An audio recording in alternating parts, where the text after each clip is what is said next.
Yeah, I don't want to be talking.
range management.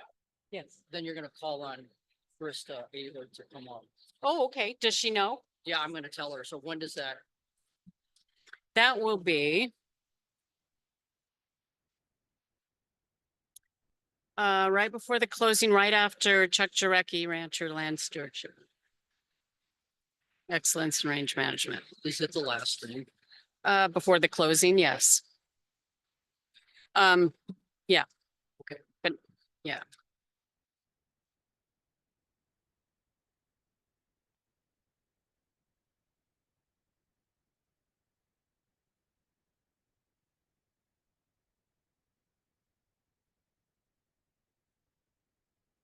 Hey, Jess, are you the mic now? Whatever you need, what do you need? I don't know. I keep testing it and that. It's not working. So which way is on? Right now, the time show. There you go. Yeah. Yeah, but say good afternoon. Good afternoon. Yeah, it's good. It's hot. It's hot. Thank- It's hot. So you want it Thank- left on just like Yeah, that? You look very thank nice. you. always look so Thank nice. you. It's a big event. Congratulations. Yes, I don't get to dress like this every day on I the thought, job. I thought it was always like this. Yeah, You side just saddle. go on the hills. Yeah, so you call up Krista to represent. Okay, she's the South Dakota Good. president. Can I borrow your pen? Yes. I will just go ahead and your. Yeah. Right here. You'll call up Krista Ehlert. She's our South Dakota section president. Ehlert? Ehlert, EHLERT. She says A.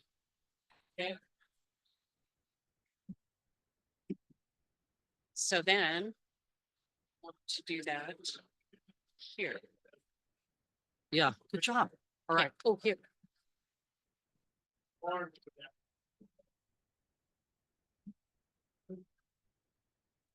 All right, folks.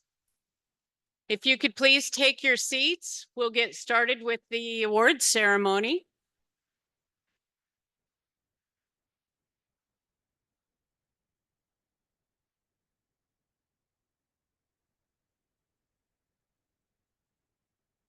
Good afternoon.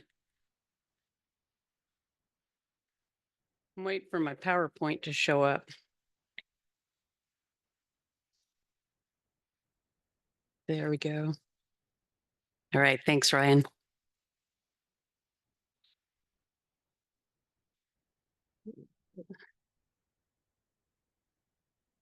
The screen went blank.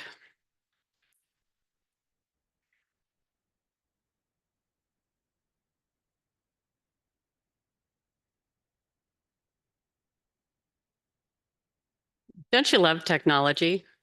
Does anyone have any good jokes? Just kidding. I'm just kidding. Good afternoon and welcome to the 2025 SRM Honor Awards Ceremony. My name is Maura Laverty and I serve as the chair of the awards committee. It's my pleasure to be here with you today. This week has been an exciting journey as we have explored the latest advancements in rangeland science and management. Through collaboration and dedication, we are wrapping up another successful SRM annual meeting. As we near the end of our time together, it is time to honor the leaders and innovators in the art and science of rangeland stewardship. Today, we celebrate the dedication, service, and commitment to the SRM and the rangeland management community. Now is an opportunity to recognize those who inspire us all. Awardees, may I kindly ask that after receiving your award, please proceed to the hallway to have your official photo taken. And to stay on schedule, please note that the acceptance speeches are reserved for the recipients of the Frederick G. Renner and W.R. Chapline Awards only. Thank you. But most of all, thanks to each of you who nominated our awardees. And welcome to all, both in person and virtually, for joining us this afternoon to celebrate the achievements of our friends and colleagues. We begin today with a video presentation for the Frederick G. Renner Award, which is the most prestigious award bestowed by the Society. Please join me in watching a video. The Frederick G. Renner Award is the most prestigious award bestowed by the Society. It was made possible by a generous contribution from Frederick G. Renner, a charter and life member and SRM second president, 1949. The award is presented with the belief that such recognition will foster better use of rangeland resources and a broader understanding of the contributions that these resources make to the welfare of all people. It is with great honor that the Society for Range Management announces that Dr. Roy Roth is a recipient of SRM's highest award, the Frederick G. Renner Award.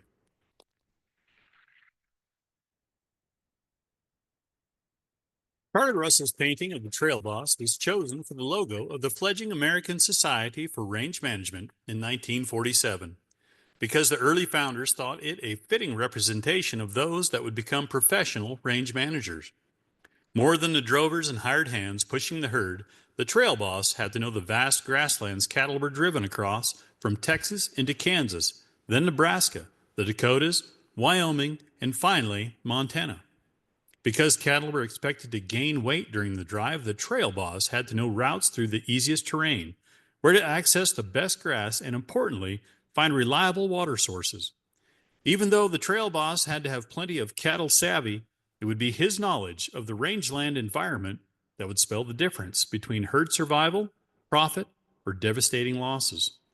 Drawing on that historical perspective, the founding members of what would become the Society for Range Management would promote training and expertise in basic grassland ecology as the foundation of a profession dedicated to sustainable range management, and the Trail Boss would become the symbol of that endeavor. The Renner Award was established to recognize the contributions of range management professionals that, like the earlier Trail Boss, could bring the herd in. Dr. Roy Roth has been and continues to be that type of professional. Dr. Roth's work on cattle use patterns in mountainous riparian areas was among the earliest contributions to riparian grazing research in the western U.S. This pioneering work was followed by description of grazing dynamics under continuous and rotational grazing, the impact of livestock grazing on newly planted Brazilian eucalyptus plantations, a series of studies delving into landscape constraints on cheatgrass invasion in sagebrush steppe, and most importantly, organization of adaptive grazing management guidelines for range and riparian recovery.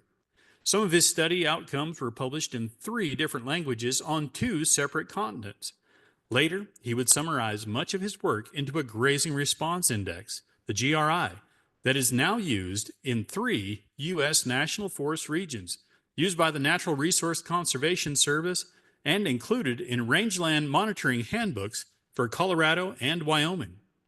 Adoption of this innovative platform for shaping adaptive grazing management was furthered through invited rangeland monitoring and management workshops conducted in all western states. Roy's attention to grazing animal nutrition, drought recovery, and grazing management also expanded his insight about pathways for wildlife habitat improvement.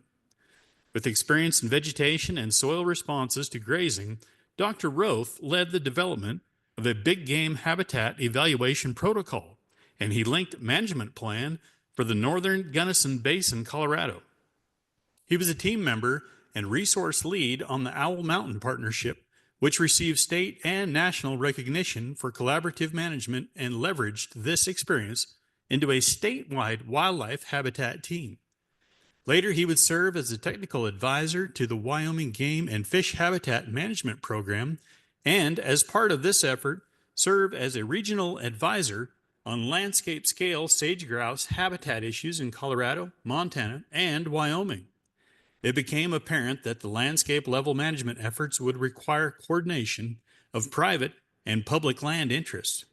Based on this basic paradigm, Dr. Roth pursued opportunities to engage agencies, ranchers, and conservation organizations in a more collaborative actions focused on the maintenance and improvement of shrub, grassland, and riparian ecosystem function.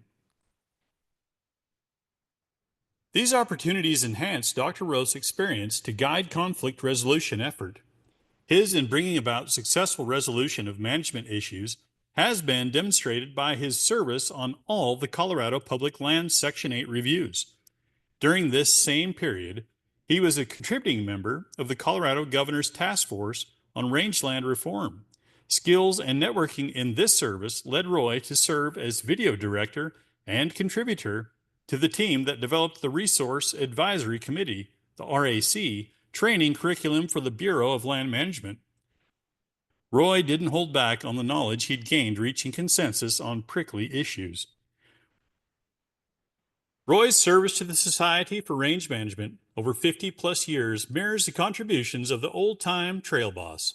He has given freely of his time as chair of the 2010 annual meeting in Denver, publicity chair for the 2020 annual meeting, the Student Affairs and Finance Committees, organized the Society's Wildlife Habitat Committee to further professional contributions to wildlife conservation, served on the SRM Board of Directors, and created the spark that would become the Bridging the Gap event at the annual meeting.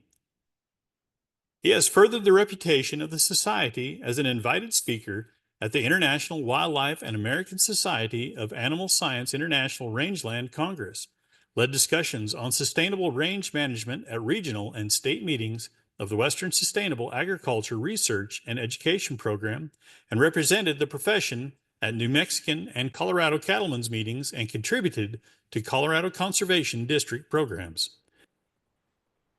Dr. Roth's efforts to move the range management profession forward have been recognized by his peers, receiving an Outstanding Achievement Award in 1997, the Chaplain Stewardship Award in 2011, and now the Renner Award.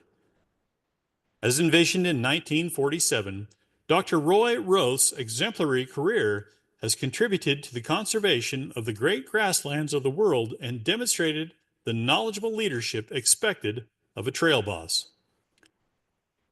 The Society for Range Management proudly presents the 2025 Frederick G. Renner Award to Dr. Roy Roth.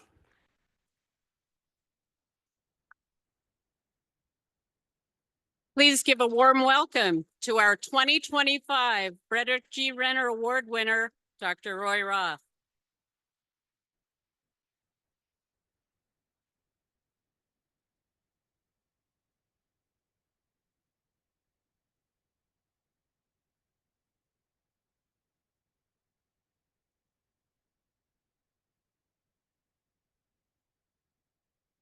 Oh, wow. This is pretty darn exciting, I can tell you. And it's an amazing honor to be selected for this kind of an award. But I can tell you that no one achieves honors without help. We work with a community of professionals, and for me, I'm standing on the shoulders of those that helped me along the way. Dr. Don Ryerson at Montana State University, Dr. Gene Payne, Dr. Jack Taylor were mentors for me, as well as folks like Bob Gardner and Bill Kruger at Oregon State University, and a host of others. So I want to thank you profoundly for this kind of honor. But I told Mara I couldn't do this without telling a story, so I will. My wife, when asked what I do, she said, "Oh, he does cows and grass." So I guess this is an award about cows and grass. Thank you, folks.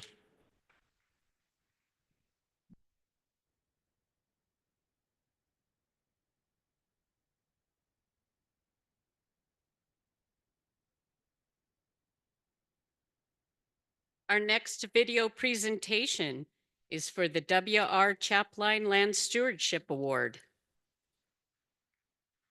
Please join me in watching the video. The W.R. Chapline Land Stewardship Award gives special recognition to members of the Society for exceptional accomplishments and contributions in the application of the art and science of range management. It is given in recognition of exceptional landowners, land managers, administrators, and counselors in the field of range management and supporting disciplines. The Society for Range Management is honored to present the 2025 W.R. Chapline Land Stewardship Award to Dr. Jose Alfonso Ortega Santos.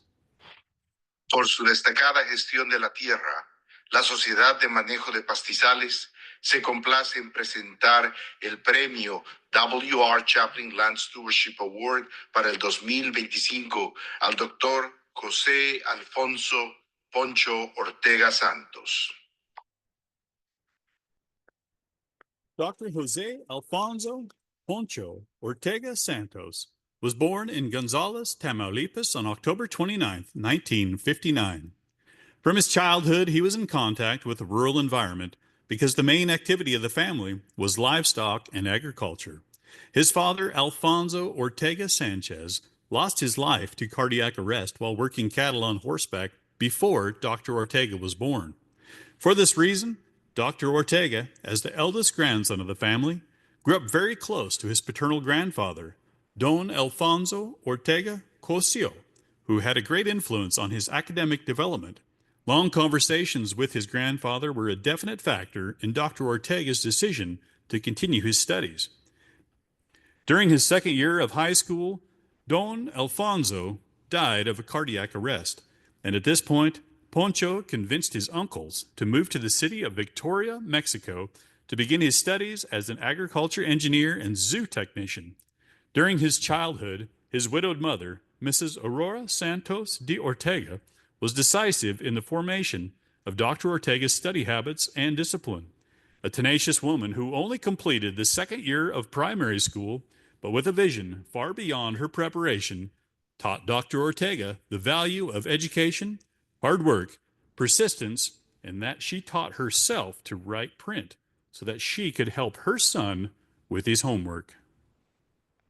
In 1976, Dr. Ortega began his studies at the College of Agronomy of the Autonomous University of Tamaulipas in the city of Victoria, Tamaulipas. In the middle of his career, Jorge Karim Gonzalez joined the faculty as a professor after finishing his master's degree at New Mexico State University and had a great influence on Dr. Ortega's professional life. After graduating with his Bachelor of Science in 1981, Dr. Ortega returned to his native Gonzales to work as a delegate for the agriculture census. In those times, agronomy jobs were not difficult to get. However, the desire to learn more and be better prepared led Dr. Ortega to get a scholarship to study his master's degree at the Antonio Naro Agrarian University in Saltillo, Coahuila. During his master's degree, he focused his studies on mineral nutrition of grazing goats. On April 3, 1981, while doing first semester in Saltillo, he married Dr. Katie Sanchez de Ortega, a dentist who has been his life partner. In 1983, the couple's eldest son was born during the final exams of Dr. Ortega's second year of master's degree. Upon finishing his master's degree in March 1984, Dr. Ortega moved with his family to Paso del Toro, Veracruz, to begin his work as a researcher in the experimental field of the National Institute of Livestock Research. A few months later, he was appointed supervisor of the forage and grasslands area of the Central Gulf region, which ran from Aldama, Tamaulipas to the Yucatan Peninsula. During this period, Dr. Herberto Roman Ponce, regional director of INIFAP, had a great influence on Dr. Ortega's decision to continue with his doctoral studies. In 1985, the Ortega's first daughter, Alejandra Aurora, was born. By then, Dr. Ortega's concern to continue his doctoral studies had increased when he realized the number of knowledge gaps he was facing. At the end of 1987, Dr. Ortega met Dr. Robert Cook of Michigan State University, with whom he developed a good friendship due to his love of horses. Dr. Cook later invited Dr. Ortega to travel to East Lansing, Michigan, to study English with the condition of taming 2 colts at his property. Dr. Ortega accepted the invitation, and in January 1987, traveled from Paso del Toro, Veracruz, to East Lansing, Michigan, by bus. In May 1987, Dr. Ortega moved to Gainesville, Florida, to begin his doctoral studies, and a month later, he was joined by his wife, Katie, and their children, Alfonso and Alejandra. In 1988, the youngest daughter of the Ortegas, Alfonsina, was born in Gainesville, Florida.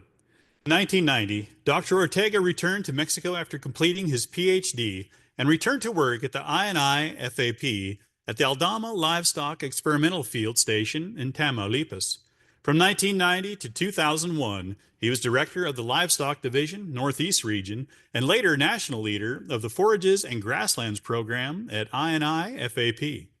In addition to his research work, Dr. Ortega worked as a ranch advisor in the different areas of the country and managed his own ranches raising Simbra cattle and working quarter horses. In 1997, Dr. Ortega accepted a summer position as a visiting professor to learn more about wildlife management in the Caesar Kleberg Wildlife Research Institute at Texas A&M University, Kingsville, with Dr. Fred C. Bryant, with whom he developed a close collaboration and friendship. Dr. Ortega returned to work with Dr. Bryant during the summers of 1998 and 1999, working as a grazing management consultant for King Ranch. In 2001, Dr. Tim Fulbright contacted Dr. Ortega to inform him that a position was available at CKWRI if he was interested in applying for that permanent position. By this time, the Ortega's eldest son, Alfonso, was already a student at the Faculty of Forestry Sciences of the Autonomous University of Nuevo Leon in Linares, Nuevo Leon. And Dr. Ortega saw the opportunity to educate his children in the United States. During his time at the Caesar Kleberg Wildlife Research Institute, Dr. Ortega has developed a research program focused on wildlife interactions that include habitat management for different domestic and wild species to wildlife diseases and their effect on domestic livestock. Dr. Ortega has published the results of his research in more than 140 scientific and extension publications, 8 book chapters, and 6 books. Some of his important contributions during his 23-year tenure at CKWRI include the scientific basis for using prescribed burning and cattle grazing for wildlife habitat improvement, as well as the validation of these practices on different ranches. Dr. Ortega is recognized for his ability to apply the knowledge generated in research and is considered for his skill as a practitioner. After his retirement from CKWRI in August 2024, Dr. Ortega continues to work as a consultant for ranches, covering about 300,000 acres in South Texas. He is co-owner with his son, Dr. Poncho Ortega Jr.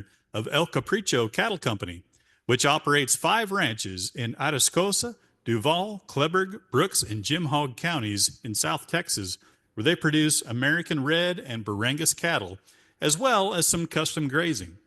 The Ortegas still own Chicharrillos Ranch in South Tamaulipas in Mexico, where they are in the row cropping business. Quarter horses are one of the big passions of Dr. Ortega and his family. They use them for work at the ranches as much as possible, as well as for competing in different rodeo events, such as team roping. Dr. Ortega has been a farrier for many years, and he has maintained a list of horses that he trims and shoes for other people on a regular basis. Dr. Ortega is an avid big game hunter, and he doesn't miss many opportunities to hunt deer or any other exotic species, such as nilgai. Dr. Ortega has been an active member at SRM both at the Texas and Mexico sections and at the Parent Society. He served as the president of the Texas section in 2017 and president of the Parent Society in 2021. Dr. Ortega has received recognition for his contribution to grassland management in Mexico from the Mexican Society for Rangeland Management and the Outstanding Achievement Award and Fellow Award from the International Society for Range Management. As a professor, Dr. Ortega has graduated more than 20 master's and doctoral professionals in Mexico and the United States. Dr. Ortega resides in Kingsville, Texas, since 2001 with his wife, Katie, and they have 4 grandchildren, Eli, Alfonso, Emania, and Luis. For outstanding land stewardship, the Society for Range Management is pleased to present the 2025 WR Chapline Land Stewardship Award to Dr. Jose Alfonso Ortega Santos. Por su destacada gestión de la tierra, la Sociedad de Manejo de Pastizales se complace en presentar el premio W.R. Chaplin Land Stewardship Award para el 2025 al doctor José Alfonso Poncho Ortega Santos.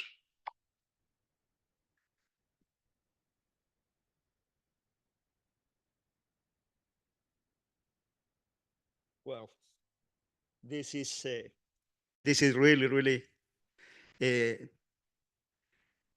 this was really unexpected. I think there is a lot of other people that has plenty of accomplishment, but as Roy said, to get these type of awards, we need a lot of help.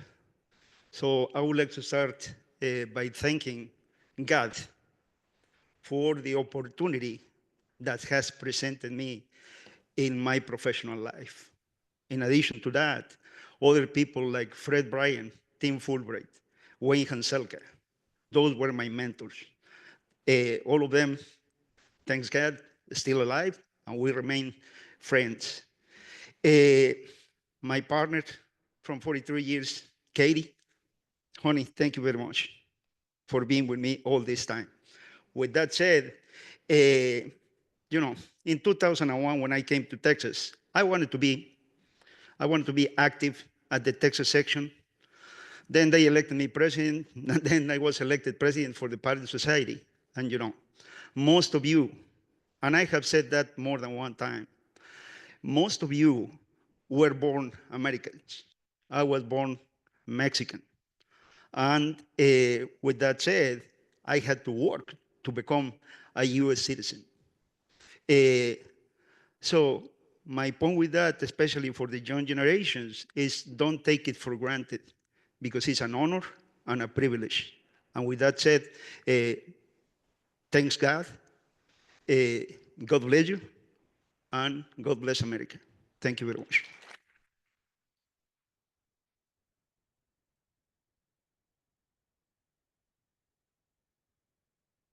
Thank you, Chet, too.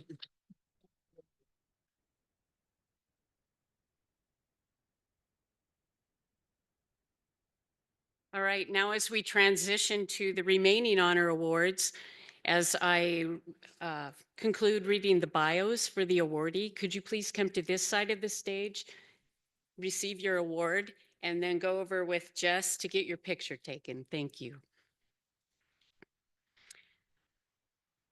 All right. Good.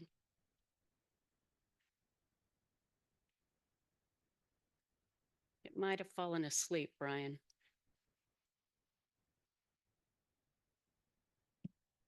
Oop.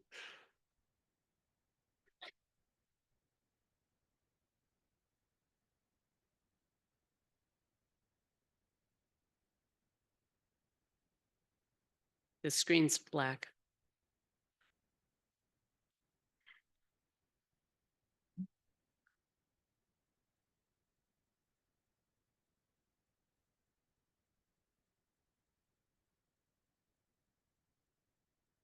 All right. Next, we recognize another group of outstanding trailblazers within the Society for Range Management. These awards represent both long-term contributors to rangeland management, as well as our emerging leaders who show extraordinary potential and promise. As the awards committee chair, I have the pleasure of sharing with you the accomplishments of these awardees as written by their nominators. I can only imagine the challenge of summarizing the incredible accomplishments of these remarkable individuals and groups into a few short paragraphs for me. A quick logistical item here for the awardees again. As your bio's being read, we ask that you please start making your way to this side of the stage to accept your award. And we ask that the audience please hold your applause until after the award is given. Thank you. So our first category is the Sustained Lifetime Achievement Award. It's presented by the Society for Range Management to members for long-term contributions to the art and science of range management and to the Society for Range Management. This year, the Sustained Lifetime Achievement Award is given to two individuals. In alphabetical order, our first awardee is Brad Schultz. Brad, please hold your applause. Brad Schultz joined the Society for Range Management in 1979, impacting our profession and rangelands of the world in very significant positive ways. Throughout his career, Brad has dealt with all types of weather and a variety of personnel changes, issues, controversies, priorities, legislation, and land uses. Rangeland ecology and management have been Brad's passion, and he dedicated himself to it for 45 years. Although he's been involved in all sorts of rangeland research, Brad is best known for his work with invasive weeds, including cheatgrass, sage grouse, alternative management paradigms, and most recently, repeat photography studies. Brad helps multiple groups of people work through many controversial issues on rangelands, and he always provides professional science-based information and advice. His expert opinion is used by countless county and state government officials, wildlife policy experts, and federal agency personnel. He is one of the foremost rangeland ecologists of our time. Brad is a credit to our profession, an ethical, moral, enthusiastic, positive, and a beloved family man. It is difficult to measure the lasting impact Brad Schultz has had on the rangelands of Nevada and the world. He taught plant physiology and ecology to hundreds of international researchers, policymakers, and land managers in 7 countries on 2 continents, in addition to North America. Brad's outstanding accomplishments, untiring energy, enthusiasm, and the immeasurable influence he has had on our profession make Brad W. Schultz more than deserving of the Society for Range Management Sustained Lifetime Achievement Award. Please join me in congratulating Brad Schultz for his Sustained Lifetime Achievement Award.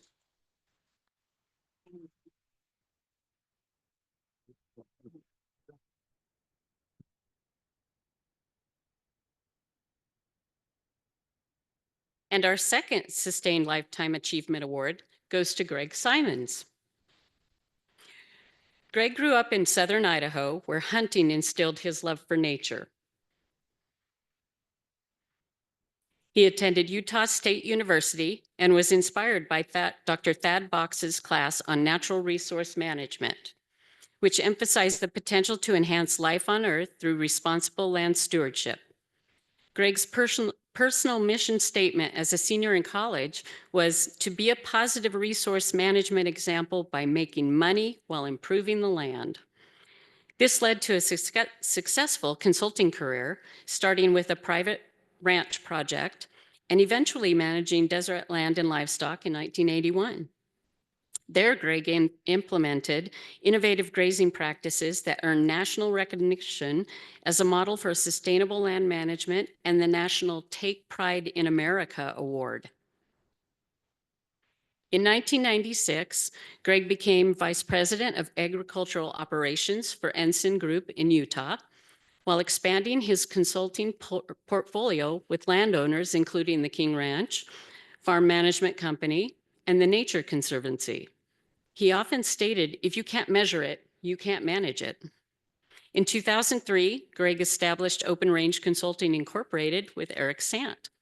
Combining Greg's land management experience and the ability to identify patterns in the landscape with Eric Sant's technological and computer skills, they developed a patented process utilizing satellite imagery and digital data to assess land health, aiding ranchers and land managers in more effective management. Over the years, Greg's mission statement expanded from making a profit while improving the land to mentoring young people in making a profit while improving the land. 20 years ago, he secured a grazing lease on the Humboldt Ranch in northern Nevada and mentors young couples in its management. One such couple embraced Greg's techniques to restore over 140 miles of stream riparian. While Lake Powell and Lake Mead have shrunk, Humboldt Ranch has become an underground reservoir. Greg advocates for water conservation and increasing groundwater storage. The Humboldt Ranch's team has sequestered an amount of water equivalent to that in Lake Powell and Lake Mead combined. Please join me in congratulating Greg Simons for his Sustained Lifetime Achievement Award.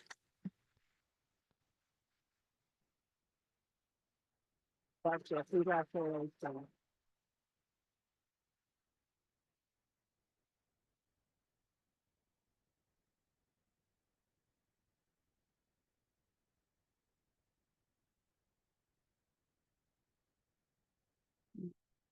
next category is the Outstanding Achievement Awards.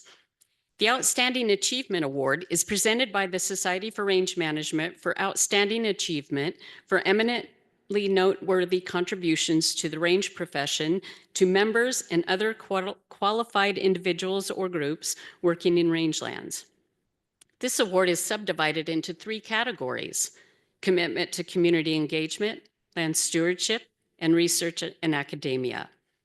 Now I'd like to invite Davy Rao, the D&I Committee Chair, to the podium to introduce the Outstanding Achievement for Commitment to Community Engagement Award recipient.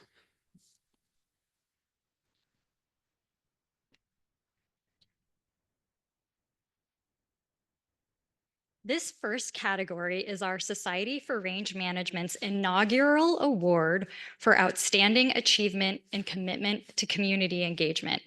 This new award recognizes an individual or group for the unique and critical value of efforts to engage, support, and grow the diverse community of people who are passionate about the health and stewardship of rangelands.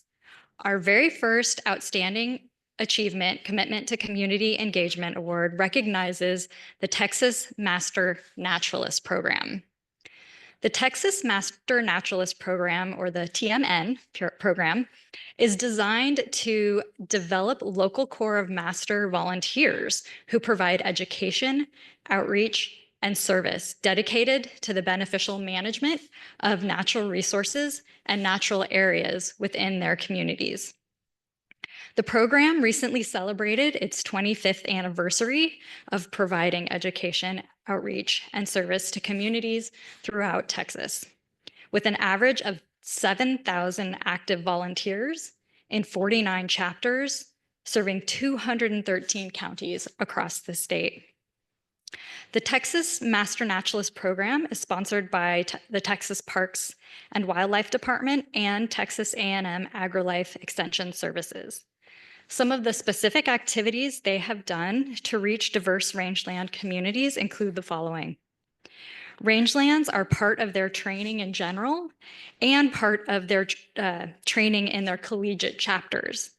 They have program members who have helped with the Texas section Range Camp, reaching the younger folks.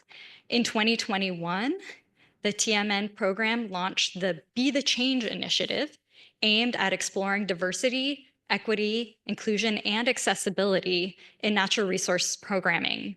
The initiative featured a webinar series facilitating discussions and partnerships with Texas Master Naturalist conservation communities, culminating in a day-long workshop developing a playbook for local natural resources groups. And finally, 1/4 of their chapters have developed diversity, equity, inclusion, and accessibility committees at their local chapter level, which are coordinating additional DEIA training, project efforts, conversations, and advanced training on this topic daily.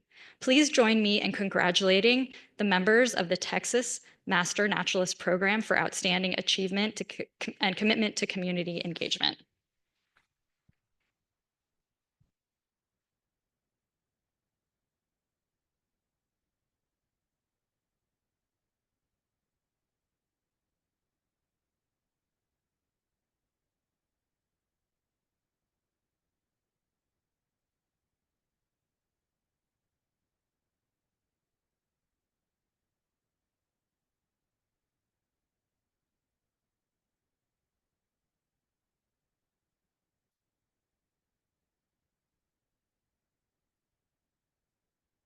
The award for outstanding achievement in land stewardship, our next category, is given to Lisa Clark McMillan.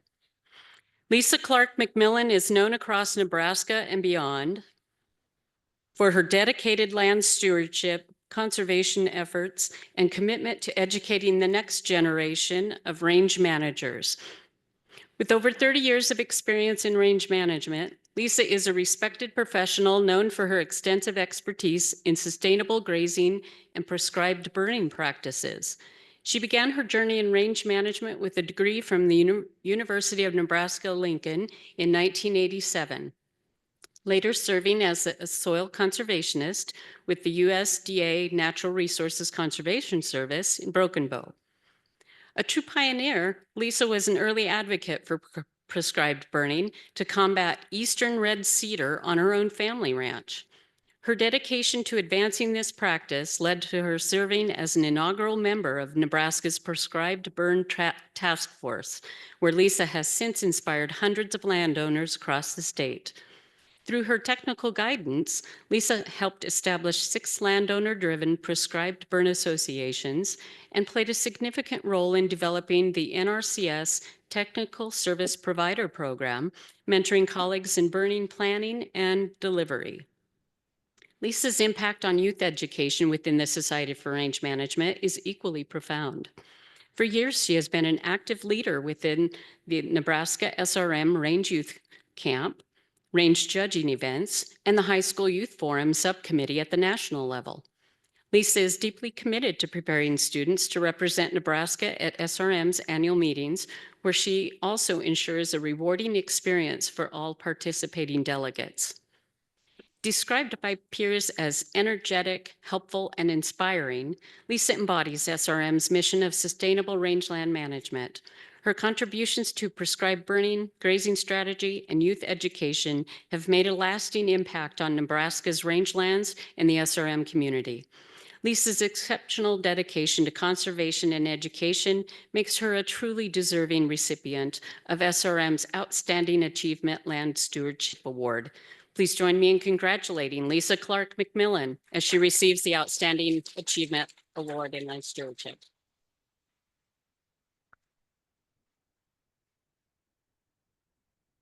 Congratulations.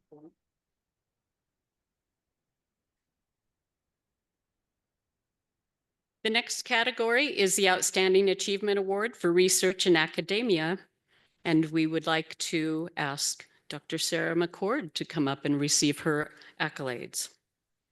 Dr. McCord's powerful and unique computational platform unites multiple rangeland monitoring data sets and assures their data quality. This platform, the Landscape Data Commons, is an invaluable resource for the rangeland community, providing data accessibility for many who would not otherwise have access, in addition to facilitating interpretation of monitoring data for diverse uses and users. In creating this tool, Dr. McCord has made a science of the production and analysis of rangeland monitoring data, allowing multitudes of other researchers to create scientific knowledge about many topics, including invasive species dynamics, soil erosion, wildlife habitat condition, and conservation practices effectiveness.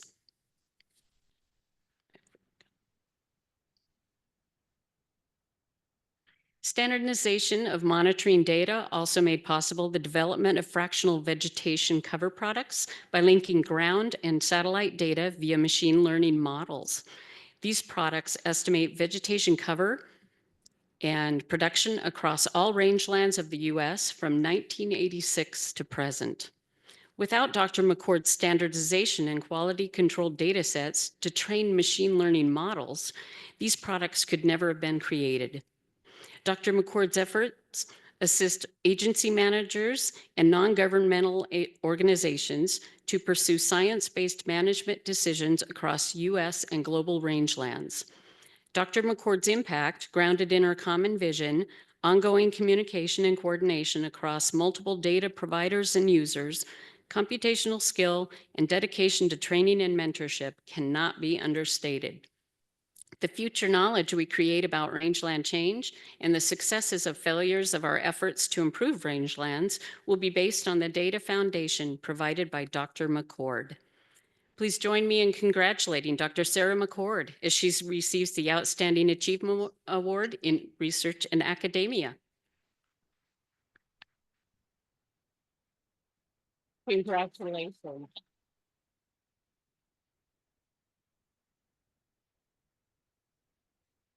Now we come to the Outstanding Young Range Professional Awards. The Outstanding Young Range Professional Award is presented by the Society to members who have demonstrated extraordinary potential and promise as a rangeland management specialist and professional. This award is presented as an encouragement for outstanding performance by young men and women entering the profession of range management. We'll be recognizing 2 individuals in this category today. In alphabetical order, the first individual we recognize as an outstanding young range professional is Dr. Krista Ehlert. Dr. Krista Ehlert is an exceptional young range professional with a remarkable record of extension and research efforts and accomplishments. In extension, Dr. Ehlert works closely with university, agency, NGO, and land manager colleagues to provide information and recommendations to improve sustainability and viability of rangeland resources and ranching enterprises. She's passionate about youth education, bringing the beauty, wonder, and importance of rangeland resources to youth of all ages.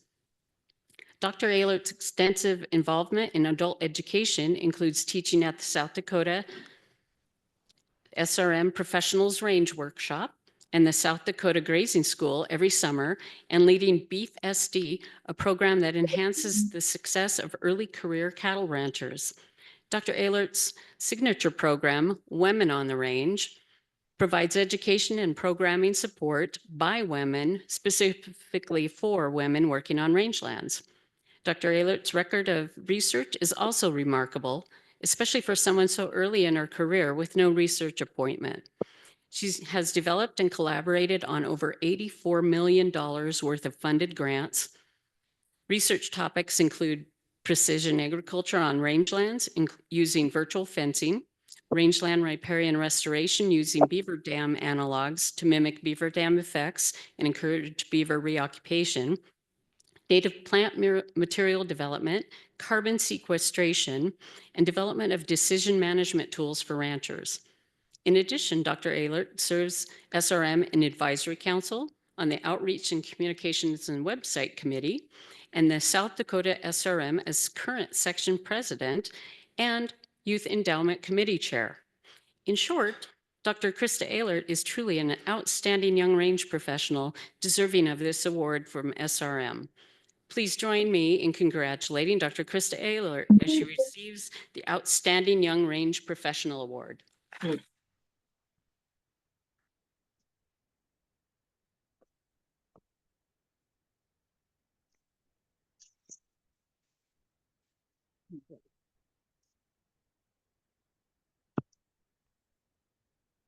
The second person receiving the Outstanding Young Range Professional Award is Dr. Marilyn Shantz. So Katie told me they were moving it up. Dr. Shantz is an exemplary research rangeland scientist at the USDA ARS Grassland Soil and Water Research Station in Temple, Texas.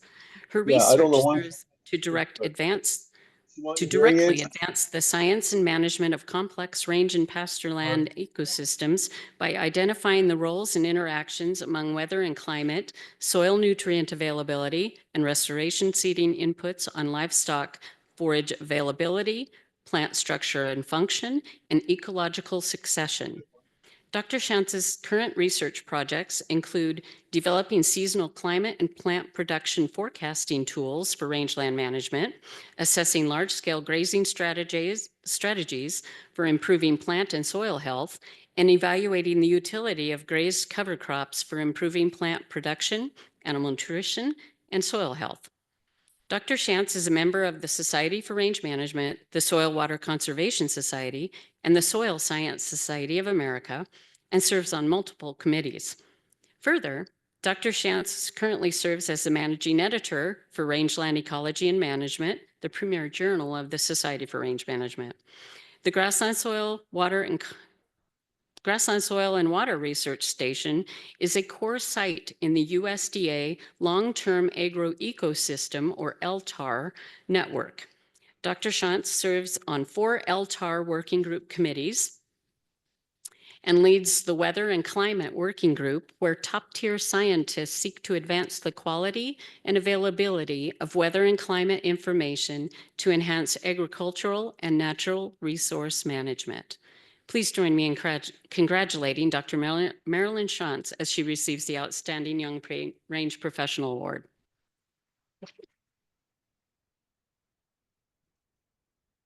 Congratulations. Thank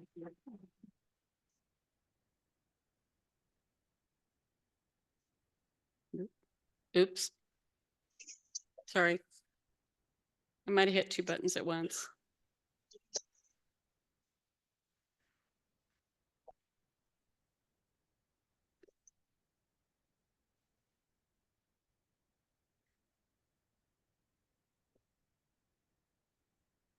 The screen up here is blank.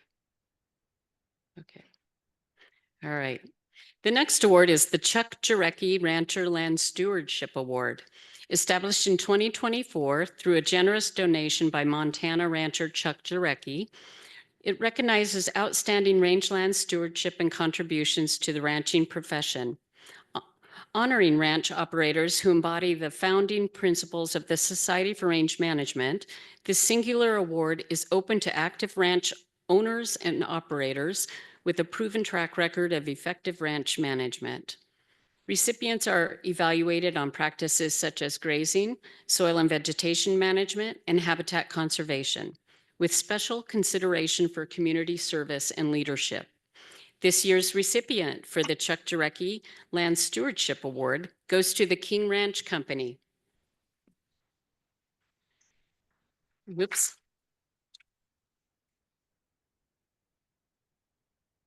Sorry, I broke my own rule. Okay, now you're just gonna have to stand up here with me, Mark. I can do that.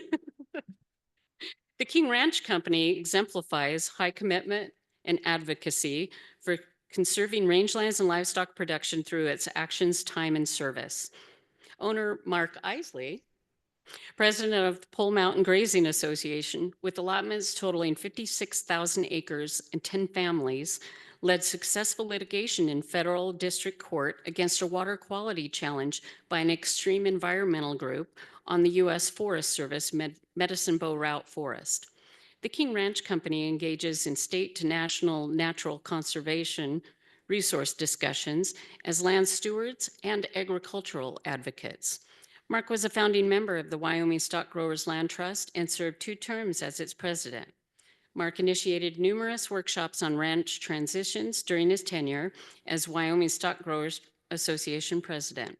He's currently president for the National Cattlemen's Beef Association. The King Ranch Company was previously recognized with the Stewardship Award by the Wyoming Section SRM, the Leopold Conservation Award, an Environmental Stewardship Award, and the Kurt Buchholz Conservation Award.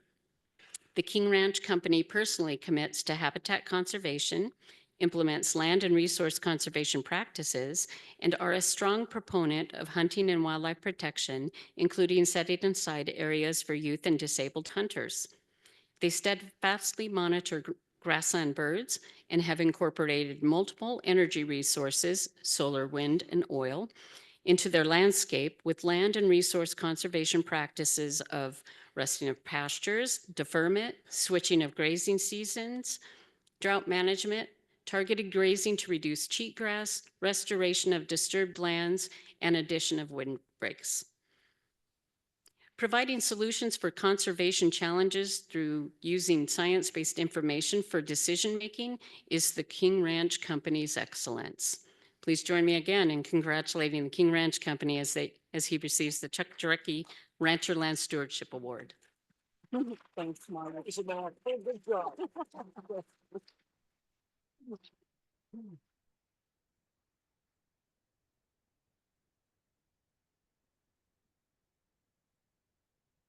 All right, I'll ask South Dakota Section President Krista Ehlert to come forward to receive the Excellence in Range Management Award.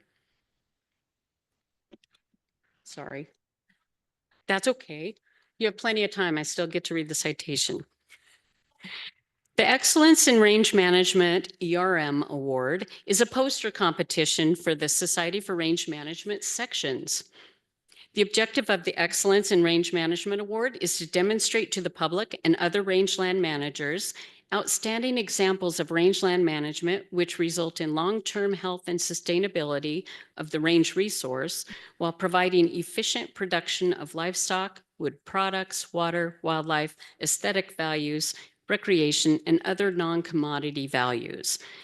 This award honors exemplary rangeland management and recognizes the best of the best among sections. Excellence in Range Management Award winners. Thank you to the South Dakota section who brought the poster of their outstanding rangeland manager. Please join me in congratulating Bart and Shannon Carmichael of the Carmichael Ranch. The poster describing their rangeland management and ranch operations was located by the registration desk, and I hope you had a chance to look at it. And I encourage all sections to consider nominating a deserving rangeland manager within your section this fall. Thank you, Dr. Ehlert, for receiving this award for them.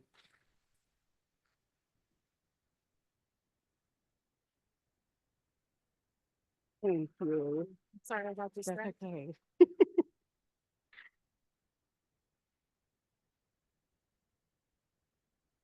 All right.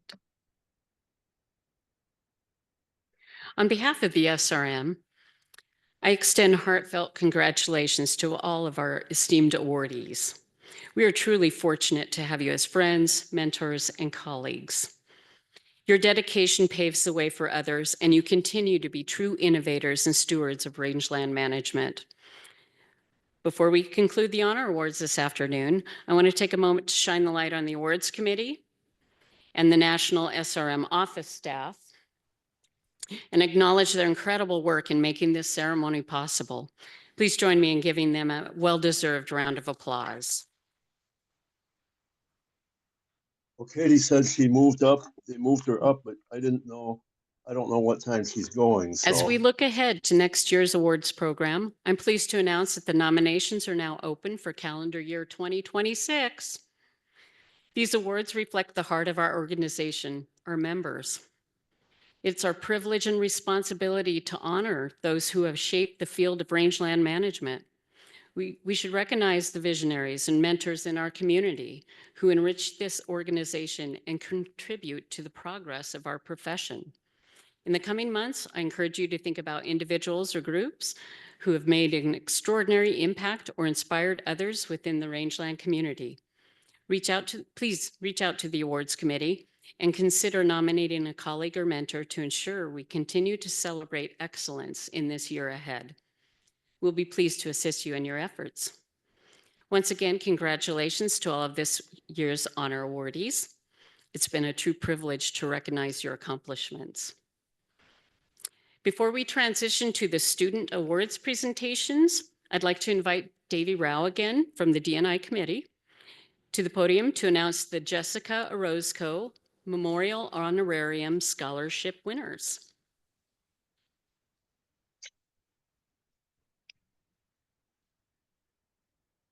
I want to start by saying that the implementation of the Jessica Orozco Honorarium is a collaboration between NARAC, the Native American Rangeland Advisory Committee, and the Diversity and Inclusion Committee, with funding this year from Magic Valley Energy, and we want to thank them very much.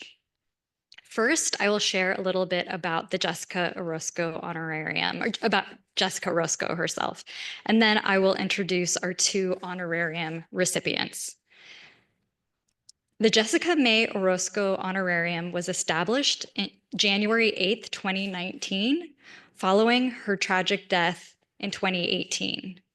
The Arizona SRM section, Wallapai Nation, and Wallapai 4-H Club provided seed money for the award to provide funds annually to Native American or Alaskan Native undergraduates or graduate students to cover travel, lodging, and meals for attendance at the Society for Range Management annual meeting. Jessica May Orozco was taken from us on October 27th, 2018 at the age of 31. She received a Master's of Science in Botany from Claremont Graduate University and a Bachelor of Science degree in plant biology from San Francisco State University. She also minored in American Studies at San Francisco State and had been working her dream job as a range specialist with the Wallapai Natural Resources Department. Jessica made significant advances in introducing Native American youth to the society and to the art and science of range management. At her young age, Jessica secured grants for fostering improvement in her local ranching community, especially for younger generations. Jessica was a role model and an innovator, committed to using the annual meeting of our society as a venue to introduce Indigenous youth to the resources available to advance their communities and their careers. Her passion for plants, and especially the ethnobotany of the Southwest, was a signature for her messages that resonated with young and experienced alike. This year, we have 2 recipients of the award. The first recipient is Toby Martin. We are proud to select Toby Martin as one of the recipients of the 2024 Jessica Orozco Memorial Honorarium. Toby has been a dedicated member of the Oklahoma State University chapter of the Society for Range Management since 2022 and currently serves as the PR chair for the organization.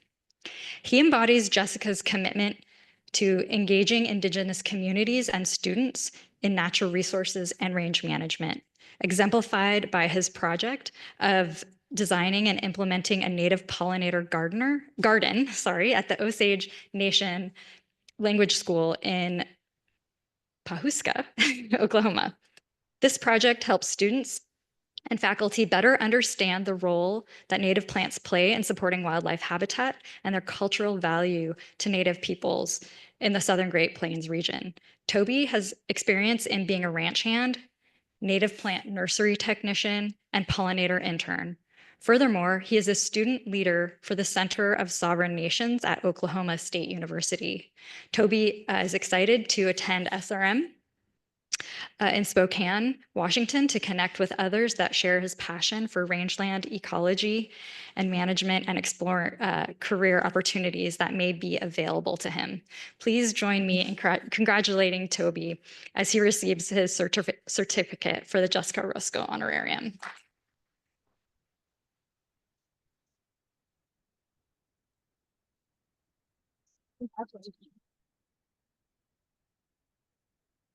The second recipient, the second person receiving the Jessica Orozco Honorarium is Aiden Dachuk. We are proud to select Aiden as a recipient of the 2024 Jessica Orozco Memorial Honorarium. Aiden is a land reclamation major at the University of Alberta. She has a strong passion for natural resources and is particularly interested in range management. She has a strong research background, showcased by her work as a research assistant on annual brome removal and precision ranching projects, in addition to being first author on a published conference paper. Aiden was chosen as the youth representative for the National Association of Friendship Centers annual meeting, where she mentored Indigenous high school students on educational and career opportunities in natural resources. Aiden is interested to attend the Society for Range Management Conference to learn and communicate ways to help foster Indigenous-led stewardship on native rangelands. Please join me in congratulating Aiden as she receives her certificate for the Jessica Orozco Honorarium.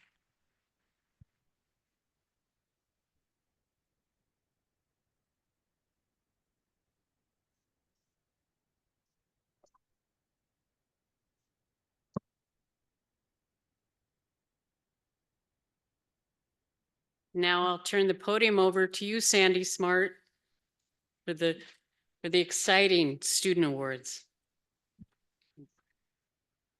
Right, this is driving me nuts. It's a little OCD there. I gotta fix the sign.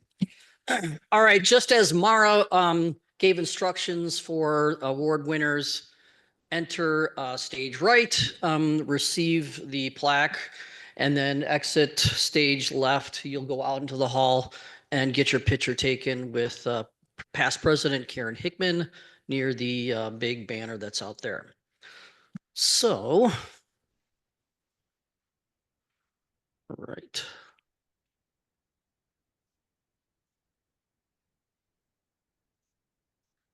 Do I just point at the screen, Ryan?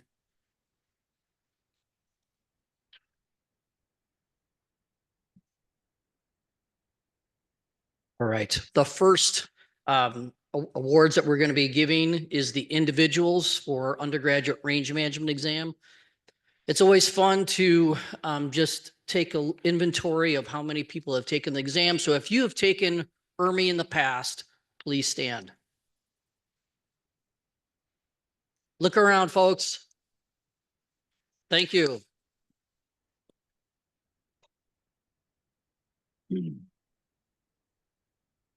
Okay, for our 5th place is Zico Barto from New Mexico State University.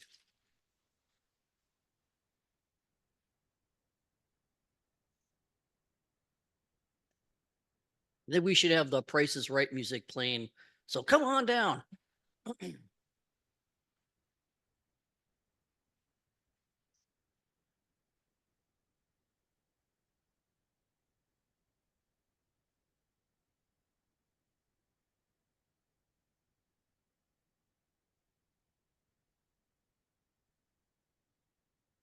All right, in 4th place, Haley Latza from University Alberta.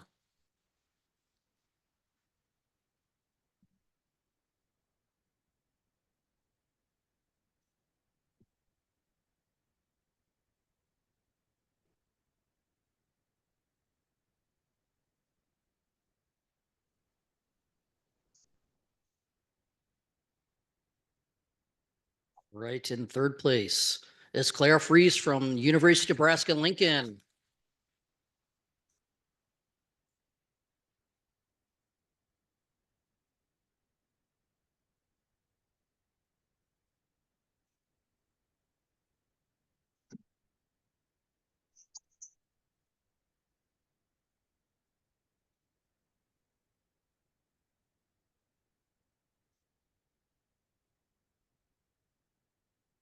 Right, 2nd place is Russell Torgensen from BYU.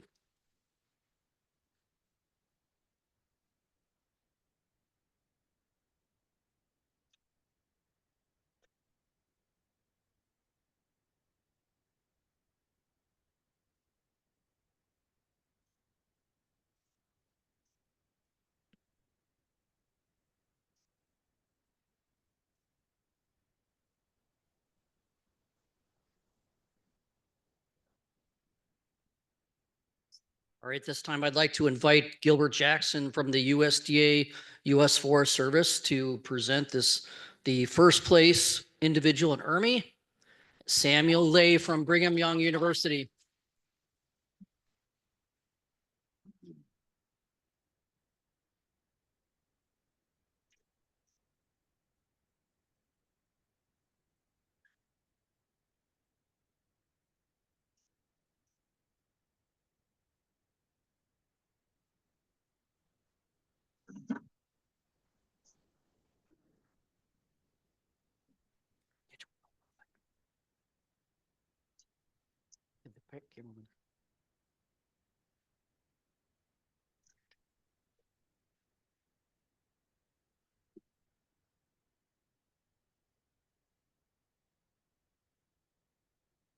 All right, I would like to invite Jeff Goodwin to come up. He's going to present the Range Science Masonic Scholarship. Thank you, Dr. Smart. You got it. All right. So I have the distinct honor this afternoon to recognize the this year's recipient for the Masonic Range Science Scholarship. If you don't know anything about that scholarship, it's one of our oldest scholarships set forth to provide scholarship opportunities for students interested in a range science or closely related to degree. And for those of you that are interested in it, we did extend the deadline. So you have until October 1st of this year to apply. go through the process, and we will select next year's at the Monterey meeting. But this year, I'm very excited to announce that this year's recipient from Texas A&M University is Miss Hannah Moreno. We got to get some more whoops.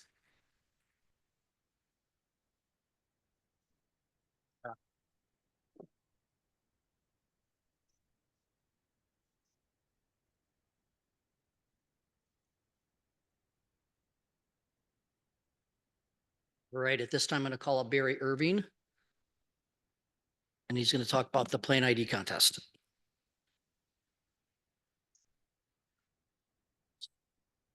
That one right there. Okay, it's my pleasure to start off with individual awards for the Plant ID contest. But before I do, I'd like to tell a little story. And I brought Sarah Fuentes Soriano to help me translate. There's a special bond that develops between coaches and students for this contest because they literally spend hundreds of hours together. Part of the extension of that bond is those students and coaches who drive to this competition. So I'm going to do a little different. If you drove to this competition as a student competitor with your coach, please stand.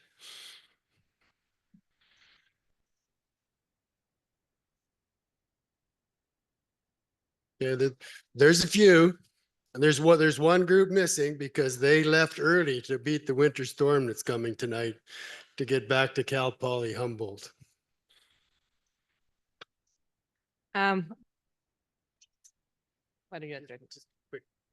So básicamente está dando agradecimientos por todos los que manejaron para venir a este concurso desde todos los lugares, excepto por un equipo que se fue en la mañana para tratar de pasar la nevada que va a venir en su ruta. Then I'd like to give special resignation to the special recognition to the long distance drivers this year who come from the Autonomous University of Chihuahua.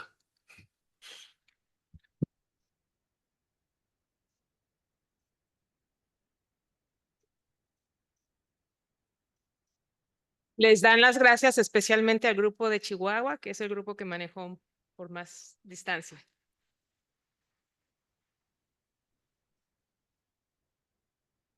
I cannot imagine driving from well within Mexico to this location in Spokane.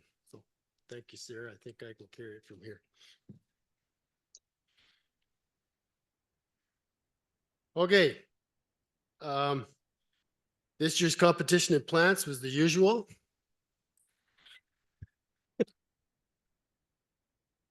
We had a collection of Cleistogamous spikelets, seedlings, twigs, that type of material. I tell students that what's left over after they beat samples up for 5 years, that then enters the test herbarium.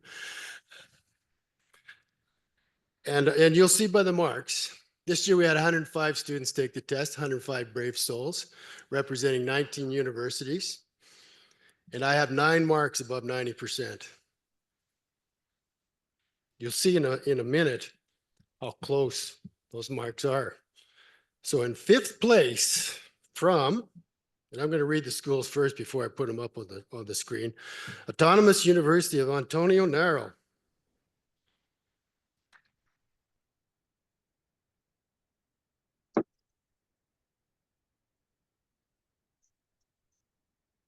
Sebastian Alarcon Riviera with a score of 919 points. It's 91.9%.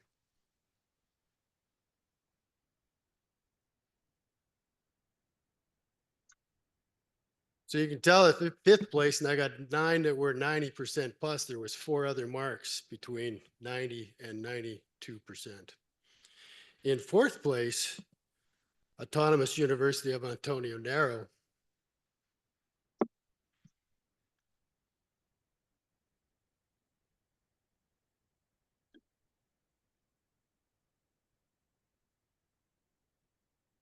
Lydia Berenice Galvan Salazar. Oh, score of 924.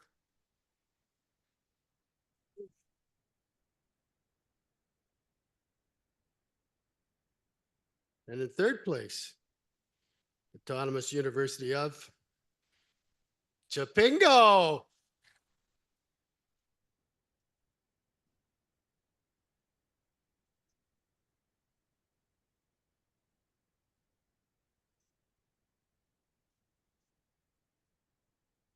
Allison Batista Ortiz, a score of 932 points.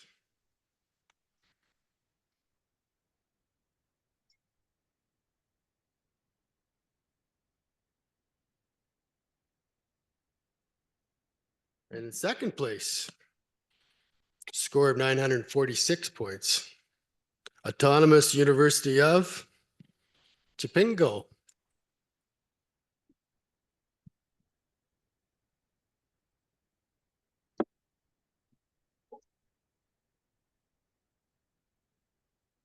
Nancy Magali Maldonado Silva.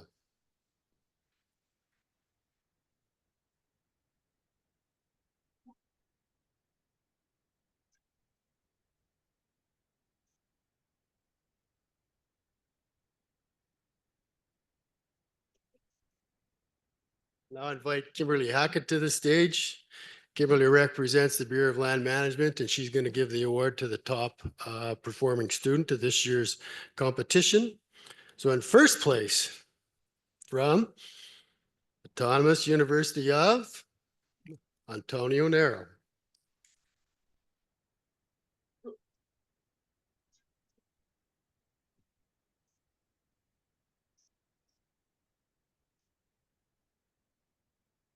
Cayetano Duarte Cardenas with a score of 965 points.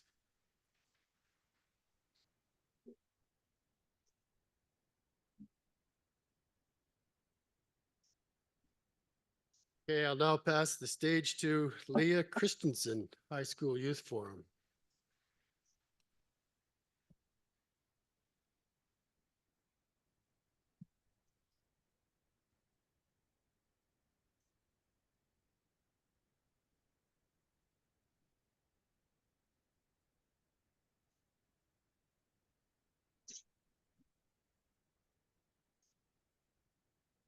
Hello, everyone.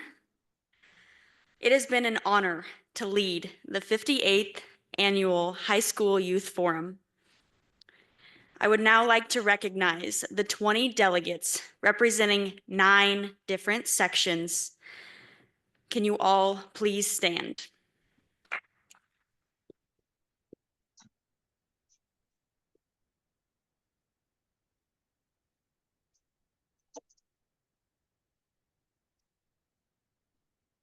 We have had an outstanding forum.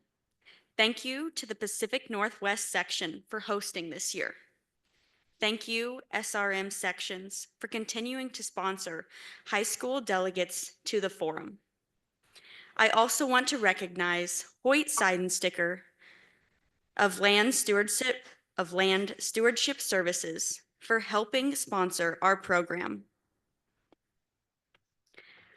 We have had countless volunteers, including our subcommittee, forum judges, and range professionals who spoke at the professional interactions we had this week. As many of you in the society know, the High School Youth Forum has a history of delegates moving through the society in many different leadership positions. Can I ask for any past High School Youth Forum delegates to please stand to be recognized?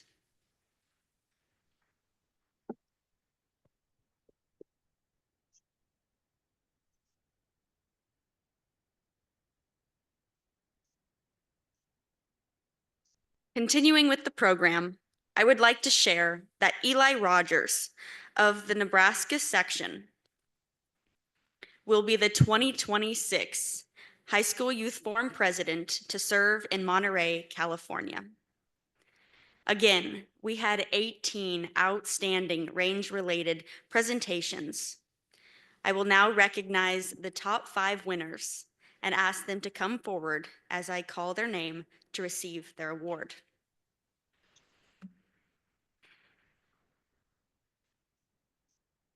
In 5th place, with a presentation over grazing for growth, nurturing soil health through sustainable management. Isabel Shear of the Colorado section.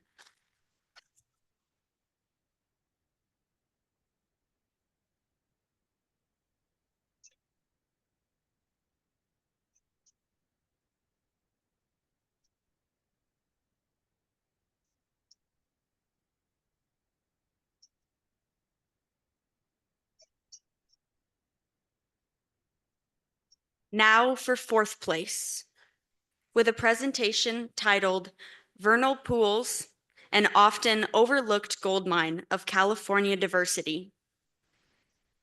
Isabeth Bacchetti of the California Pacific section.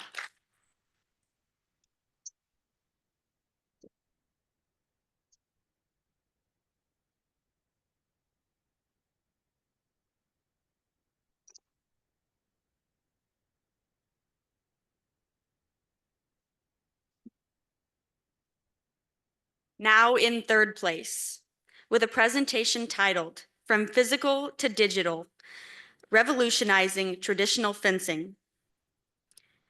Rosie Abraham of the Northern Great Plains section.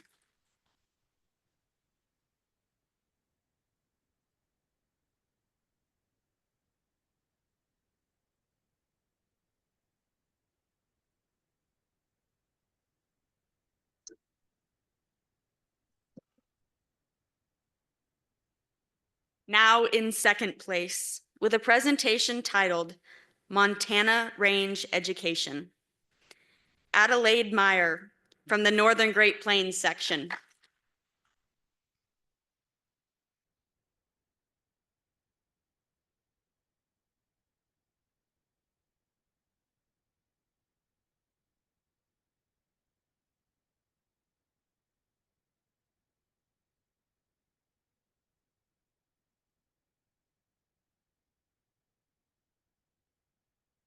Now for first place, with a presentation titled Regenerating Hope, a Ranching Family's Transformation. Carly Kammer from the South Dakota section.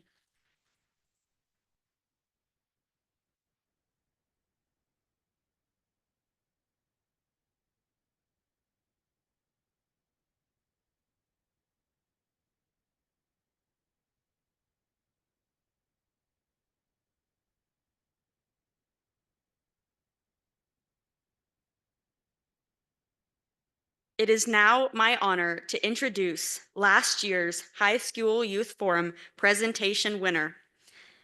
Representing the Colorado section, Miss Caitlin Huskins with her presentation titled Our Disappearing Rangelands. I'm going to take this.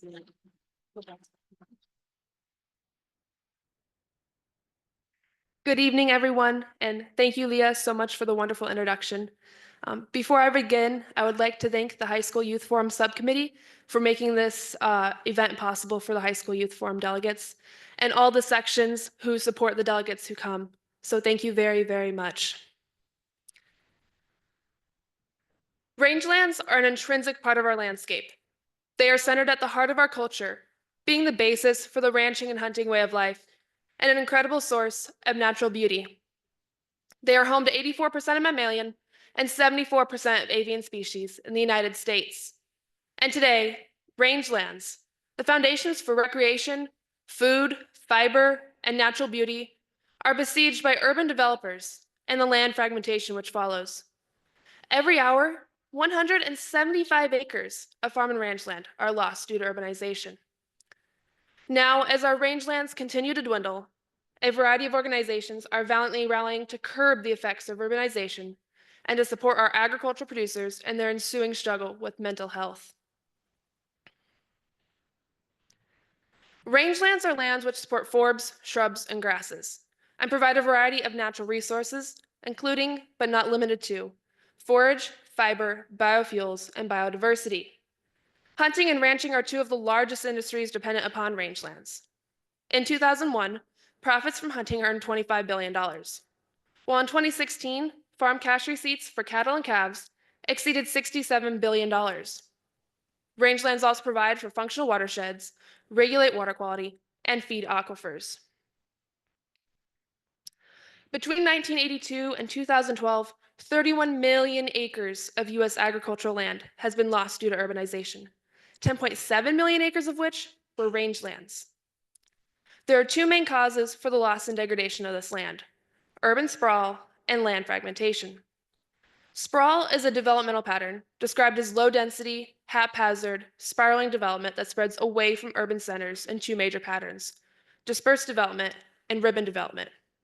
Fragmentation is the disconnection of pieces of land which were once whole, restricting access of both people and animals to resources, especially vegetation and water. The foremost influencing factors behind urban expansion and rangeland degradation is population growth. As our population continues to grow, more and more species come under threat.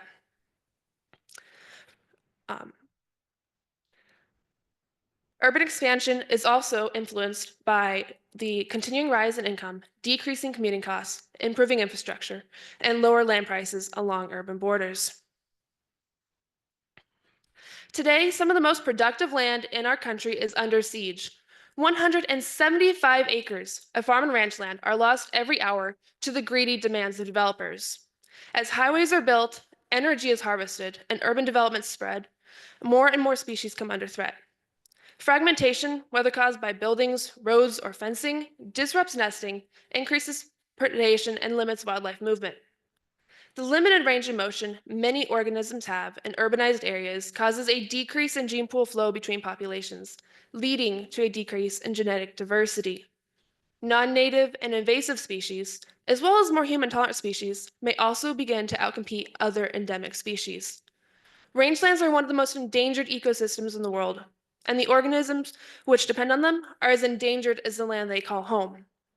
Since 1966, the population of rangeland birds has decreased by 40%, while pollinators such as the mining bee, monarch, and regal fritillary butterfly remain at risk as their natural habitat continues to dwindle. Not only are wildlife at risk, though, but the entire hydrologic cycle of rangelands is threatened by urbanization. Urban areas concentrate the flow of stormwater, increasing the risk of erosion, flooding, and water pollution, as well as the spread of invasive plant species such as the Russian olive and tamarisk. The increase in bare ground also leads to a depletion of aquifers, as water is unable to infiltrate the soil and replenish both alluvial and deep aquifers. Minimizing the debasement of our rangelands is a top priority with no single solution. Zoning and building permits, subdivision regulations, urban growth boundaries, and federal acts such as the Farm Bill, North American Grassland Conservation Act, and the Conservation Reserve Program are only a few of the many ways in which urban growth management is being tackled. Educational outreach programs have also been shown to have great success. Carla Melgar, a Colorado State University small acreage land management specialist from Longmont, Colorado, hosts workshops for the public to attend and learn about land management practices, including soil health, cover crops, and plant life cycles. Other methods of conservation include parks and open space programs, such as Boulder County's Parks and Open Space Program. Robert Alexander, a representative of Boulder County's Parks and Open Space Program, stated that citizens of Boulder County have voted several times to raise their own taxes in order to buy and conserve agricultural land, including rangelands. As one of the oldest parks and open space programs in the country, Boulder County's Parks and Open Space boasts 26,000 acres of agricultural land, 128 different leases, and 65 different private tenants. Of this land, 7,500 acres are rangeland, and a further 2,000 acres are former dryland cropland, which has been restored to native rangelands.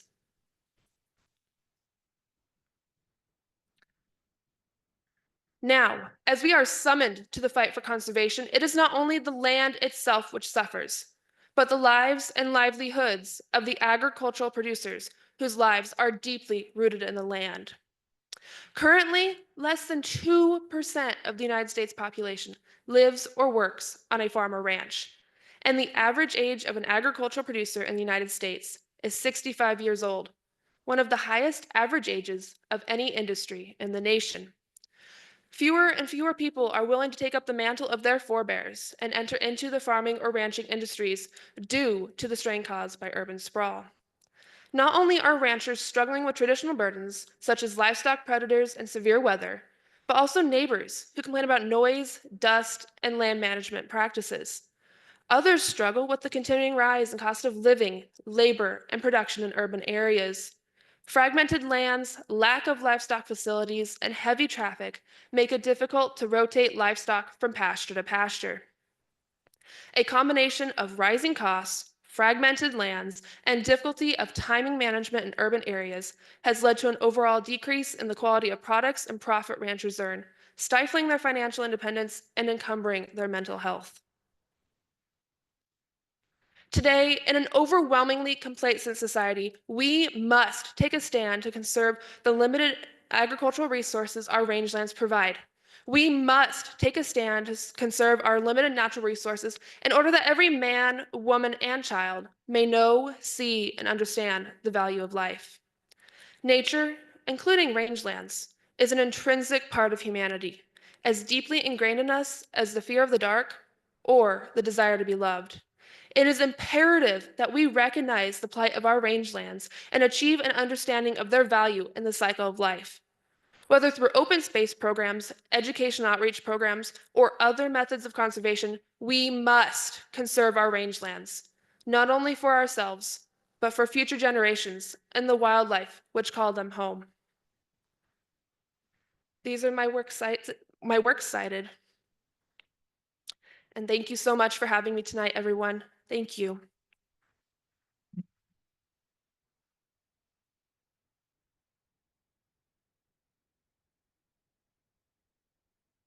Or Taylor Newey, come on up. Taylor's going to introduce the student conclave officers.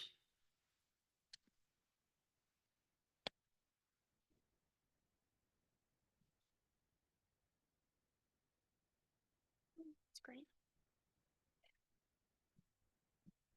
We have a blank screen again.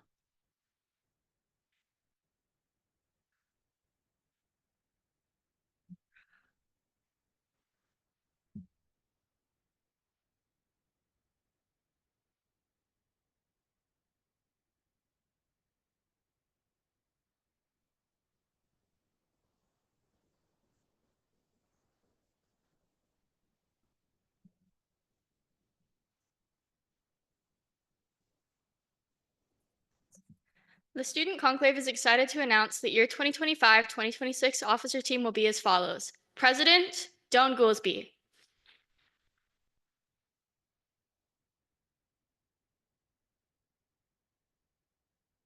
Vice President, Jana Hewitt.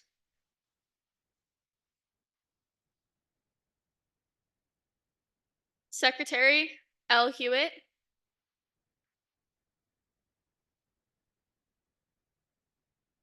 And social media manager / YPC liaison, McKenna Fisher.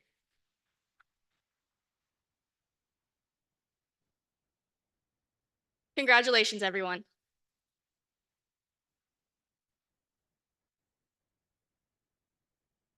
All right, Pat Johnson has come to the stage to present the teaching awards from the Range Science Education Council.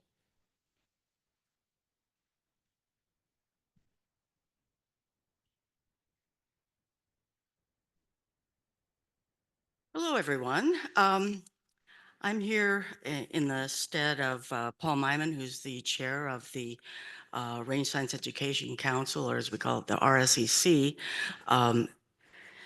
Awards Committee. And before we get started, I want to have those folks who have ever received either the Early Career or the Outstanding Teacher Award, please stand. And while these people are standing, please come on and stand for a while. Don't get lazy here. Those people around who look at who is standing. Sandy's also one of them. Is someone not standing? Come on. They still have to look. It's not that hard. Okay. Is someone not standing that you think should receive one of these awards? Have they been influential in your education? development? Have they been good mentors? We really need for you guys to nominate your professors, your instructors for these awards. It's so rewarding to them, even just to get nominated. So I really encourage you folks to think about nominating someone from your university or college who has been extra special in helping you become a range land management specialist. So thank you. You can sit down now. All right. Yeah, they all deserve a hand. So the award committee is made up of Paul Myman, who is the chair, Tracy Shane, Mitch Greer, Tony Perlinsky, and Sean DeKaiser. And it's a great group to be on. I used to be on it all the time, and it was wonderful reading the bios that were submitted as nominations. The Rangelands Education Council is made up of representatives from the various universities and colleges that provide courses and degrees in rangeland ecology and management, and they promote excellence in range management education to advance the profession. We have 2 awards. The first award, do we have that up? Oh, okay. The first award is our Early Career Award, and it's for someone who has basically just started in their career as a teacher of rangeland sciences. And we didn't get any nominations this year. And I'm pretty darn sure that there are some really, really good people out there who are early in their career who deserve such an award. So those of you who have some of those folks that you've been interacting with, please consider nominating them for this award. The other award, which is the Outstanding Teacher Award, is for those who've been at it a little bit longer. And the awardee for this year is Tracy Shane.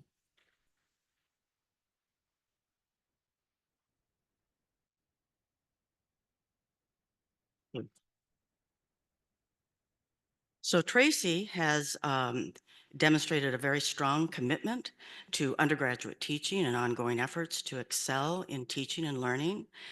She was nominated for or recognized, she has been nominated or recognized for her teaching excellence 6 times plus this one, so that would be 7. She's taught rangeland management courses for 18 years. And she has taught at both the community college and university levels. She enjoys helping students gain agency over changing their lives for the better. It's really fun to read. We get student testimonials, I suppose, letters of recommendation, and those are the fun ones to read, and they're always very insightful. But some things that they've said is that her genuine care for her students' academic and personal growth leaves a lasting impact, inspiring us to pursue our passions and achieve our goals with confidence. Her dedication to student success is obvious. And another said that she exemplifies the qualities of an exceptional educator, dedication, knowledge, and a genuine commitment to student success. So please join me in recognizing Tracy Shane as our Outstanding Undergraduate Teaching Award recipient.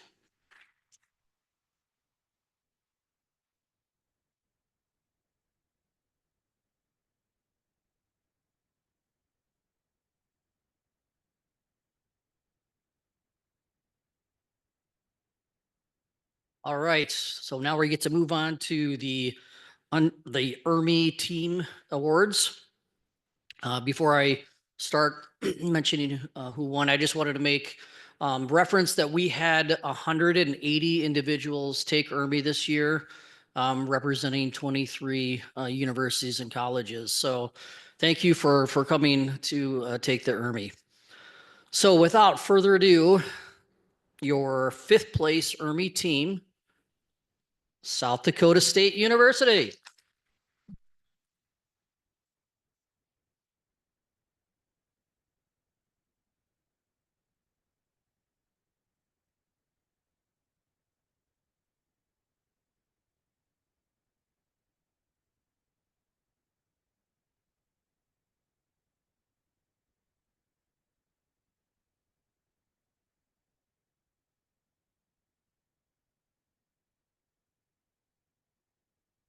All right, let's move this along. Come on. Come on, guys. There you go. All right, and then make sure you head out the hallway and get your picture with Dr. Hickman.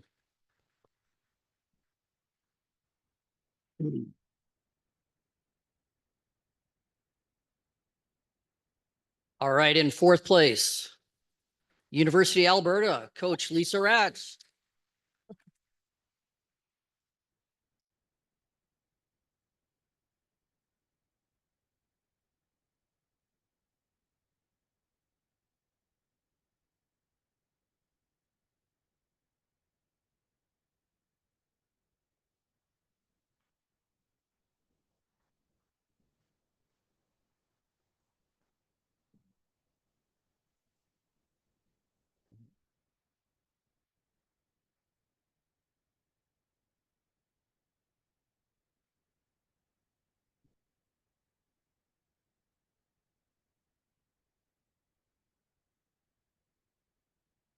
In third place,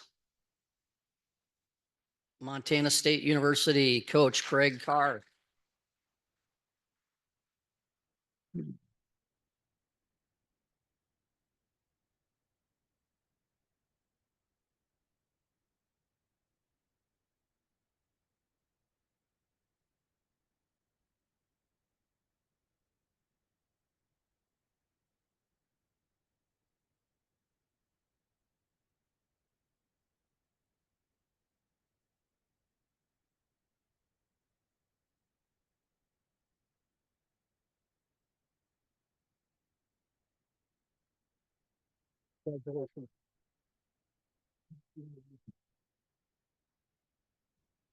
In second place, University of Nebraska Lincoln, Coach Aisha Sams.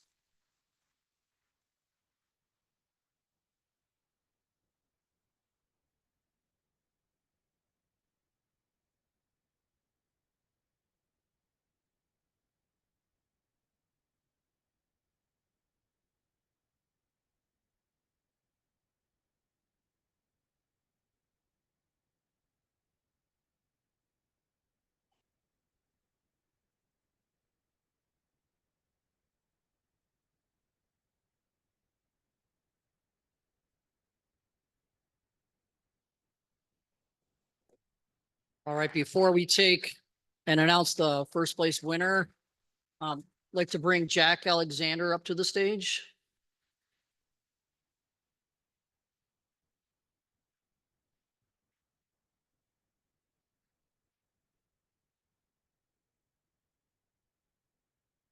Synergy Resource Solution is sponsoring the first place team.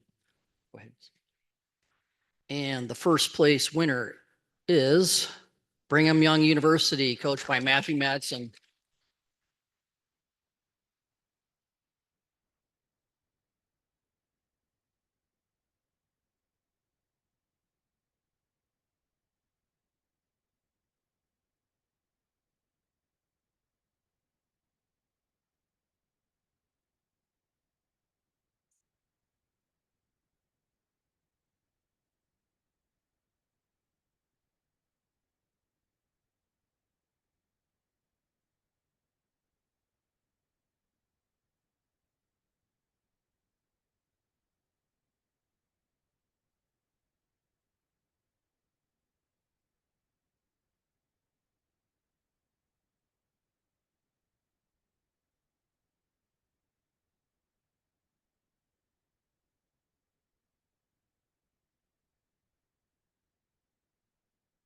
You're welcome. Thank you.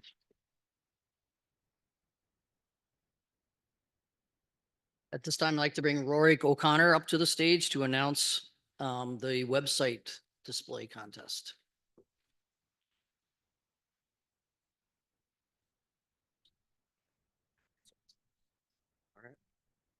Thank you, Sandy. I want to talk a little bit about this contest. This is an opportunity for university chapters to showcase what they do throughout the year as a university club. All of your activities that you do, all of the fun opportunities you have for raising funds to come to SRM, your plant practicing, your ERMI practicing, all those things, please record those, put them online. It's really easy. There's some phenomenal websites that get designed by these students. And so in third place, from New Mexico State University, please send a representative up. Anyone from New Mexico State here? We're willing to come up? Yeah, come on.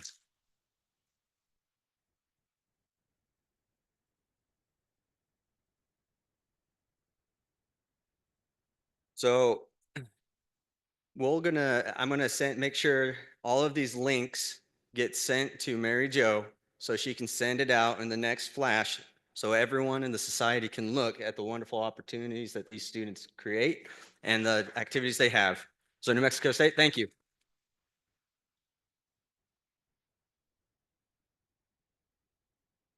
All right, so for the next representative, second place, University of Idaho. Who's that there? All right.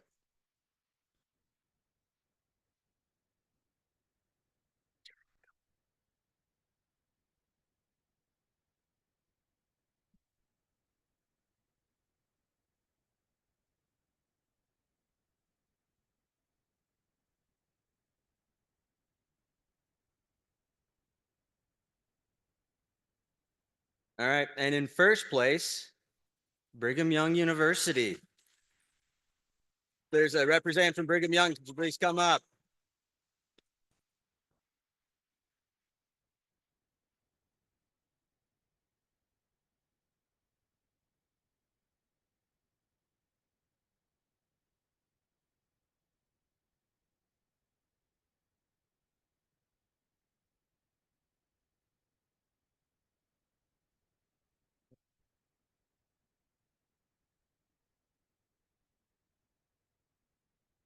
And I'm going to welcome Barry back up to the stage.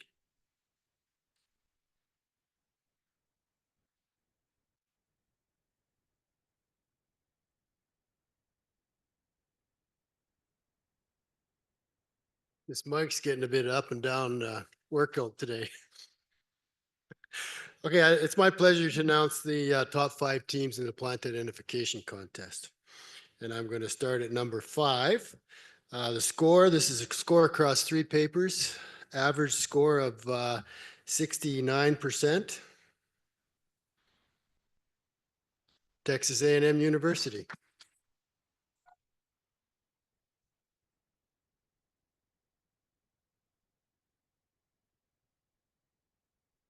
Coached by, there's several Texas A&M coaches, but I'm only going to list the one that I have on my plant packet, and that's Shauna Gleason.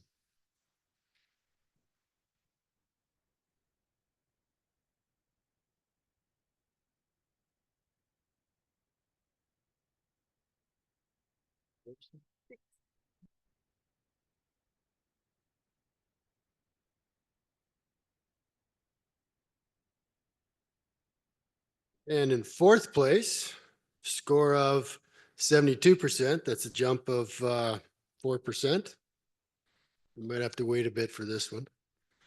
Brigham Young University.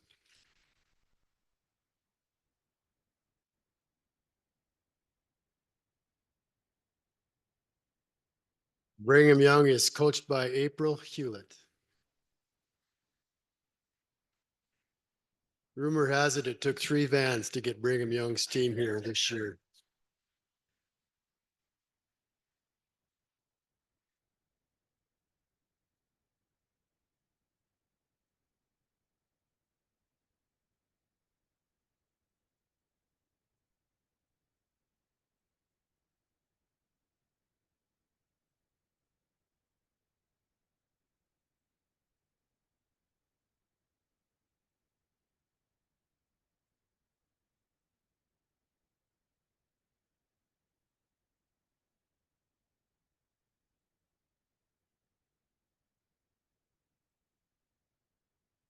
In 3rd place, with a team score 84%, that's a jump of 12%, so quite a jump there. University of Alberta.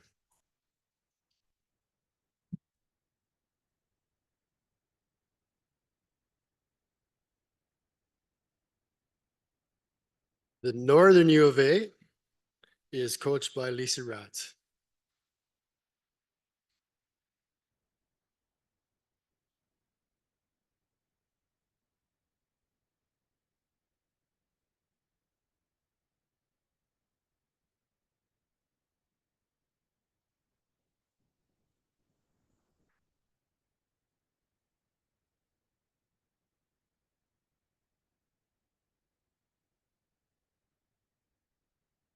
And if you were following the individual awards and you're good with math,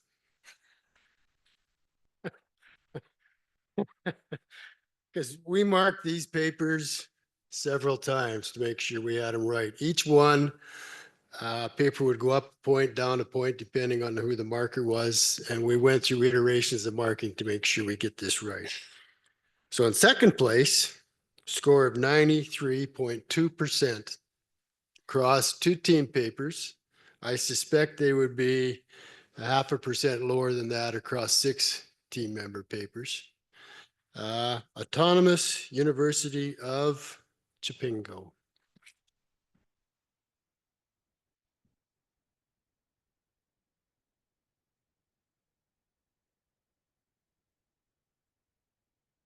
Coached by Jose Guadalupe Martinez.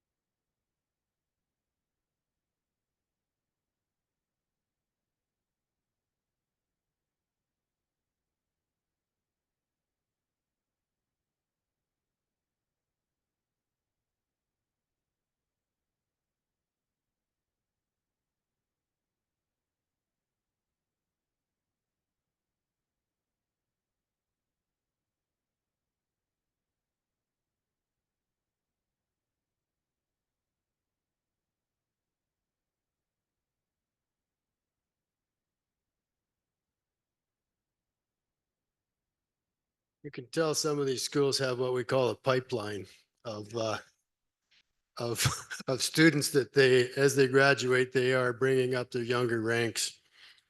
Okay, in first place, shouldn't be any surprise, I don't think. Autonomous University of Antonio Nero.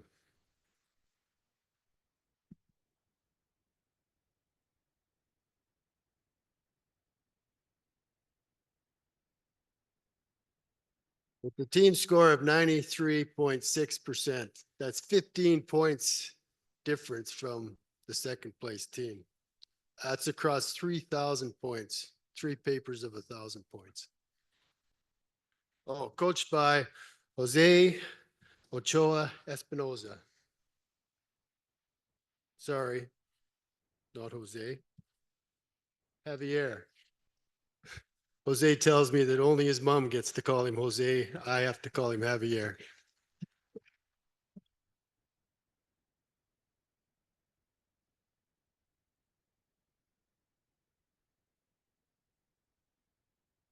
And with that, I'd like to call Mark Horney to the stand, who's going to give us graduate paper competitions.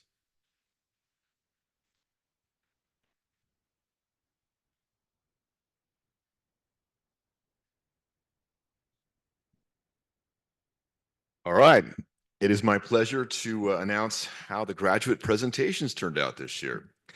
We had 78 total presentations that were evaluated this year, both master's and PhD students. 47 of those were given in the technical sessions and 31 of them were poster presentations. We have for each, so we just were able to provide awards for the technical session presentations, first, second, third, and the same for the posters, grouping the PhDs and master's students together. There were actually a really terrific collection of presentations that I saw this year. I only got to see a fraction of them as I was running around with lots of other responsibilities, but I saw some very outstanding presentations. And I guess the last thing I say before I announce the award winners is, there is a growing field of study and research in methods and approaches to developing good communication with the public and how to explain things. And there are actually good techniques and methods, and I saw a lot of those in display this year. But there are more still that I think a lot of our graduate students and even researchers and faculty could learn. So it's my aspiration this next year to develop some materials and study guides and references that people might be able to use in shaping their presentations. But I was very pleased with what I saw. Let's start off with the technical sessions. So we had first, second, and third. I'm going to announce. We had 2 ties, one in the poster sessions, one in the technical sessions. This year, our third place presenter in the technical sessions was Nikki Nimlis, who had a score of 69 out of 72. Nikki, would you come up? Thank you very much.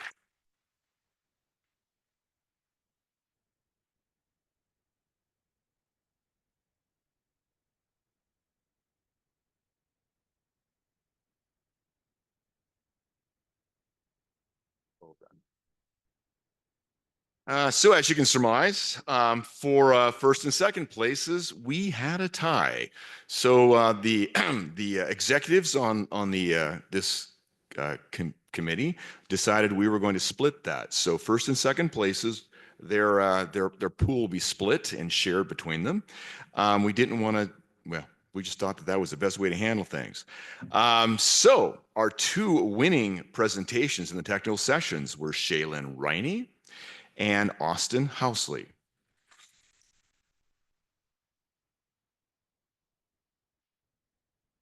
Please come up.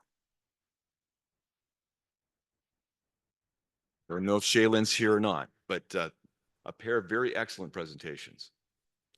Why don't you come on around? Yeah.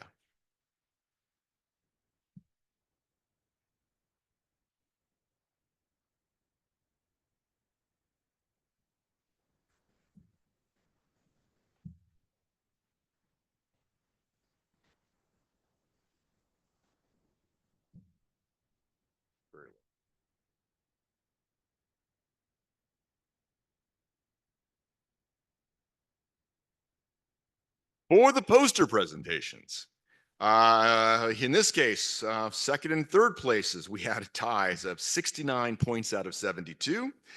Those were split by Annie Bahi and Theodore Knowles. Would you like to come forward, please?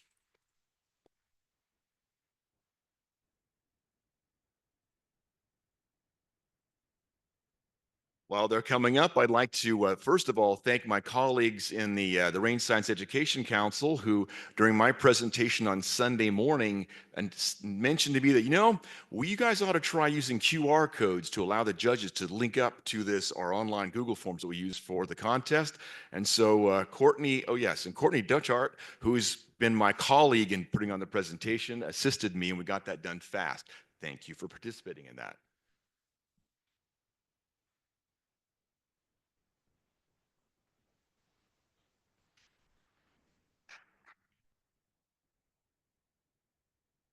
Well done. Well done. All right, so that leaves our first place in the poster competition, which goes to Esben Cager.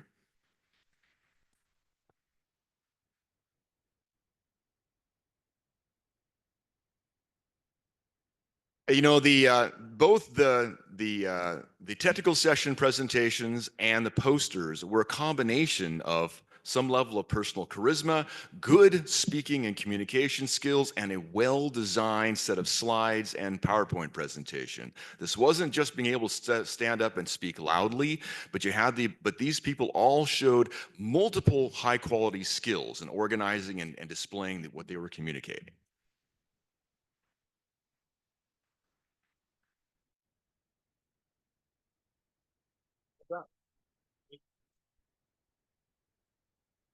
All right, I'm finished. Moving on to Laureen.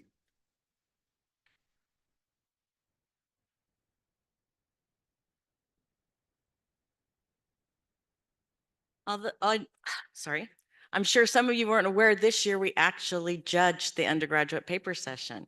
So in previous years, we wanted to recognize the incredible research that was being done at the undergraduate level here at the Society for Range Management among the students. And we just recognized those students. But this year, we decided that it would be good maybe for those students to get some feedback that could help them as they continued in their academic careers. So this year, we actually had 3 judges per student. We judged posters and oral presentations. We had 15 total presentations from representing 11 different universities. So we're just really good participation. And just like Mark said, I was very impressed with the quality of the undergraduate research that's being done here in the Society for Range Management. I'm going to go in a reverse order from the way that Mark presented. I'm going to present the posters first, and I'm going to do the third through the first position. So with that, in third place for the poster competition from Texas A&M University, we have Carmen Riesdorf.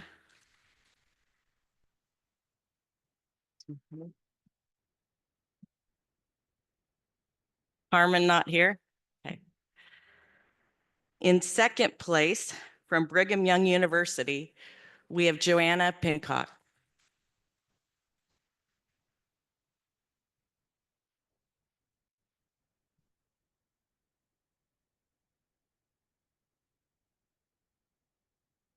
And if you got a chance to look at these posters, they were not only just well done research, but very beautiful posters in addition. I was very impressed with our students this year.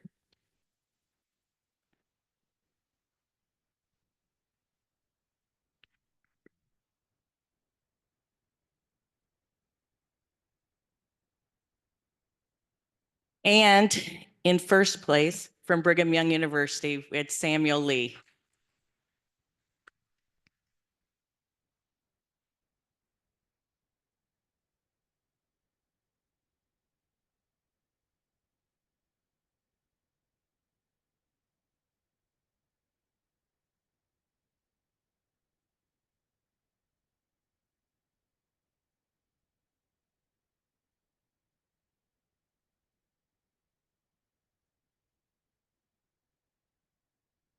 Realized I should probably shake their hands too.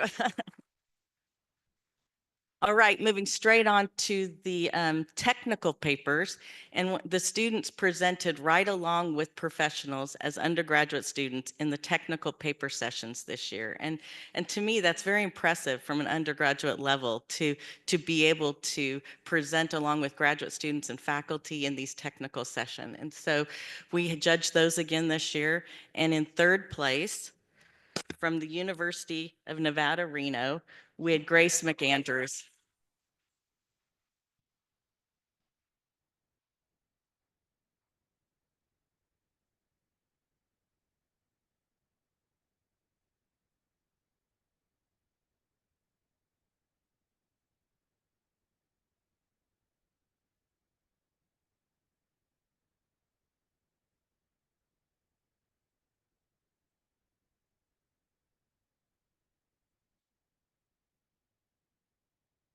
Okay, in second place from Utah State University with EP Sargent.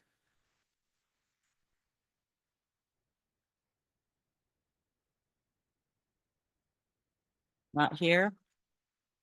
Okay, in first place from the University of Nevada, Reno, we have Alina Evans.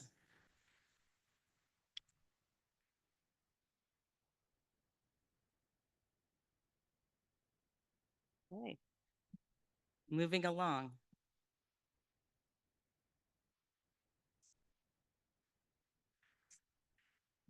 Okay, I think I'm supposed to do one more. So, as most of you know, we have an extemporaneous speaking contest here. And this is a contest where the students draw a topic and 2.5 hours later have to give a 5 to 7 minute presentation on that topic that they drew just 2.5 hours before.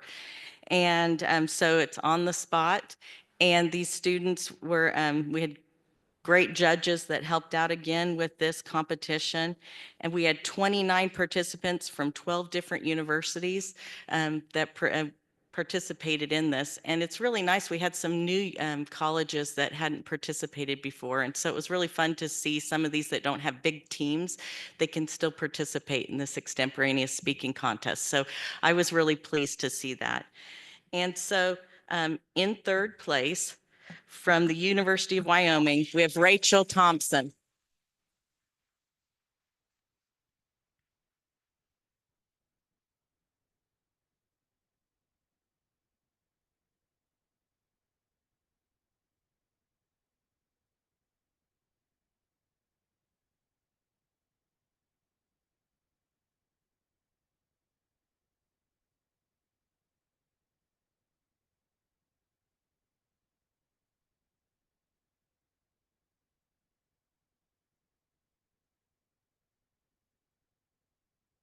In second place from Brigham Young University, Mallory Hinton.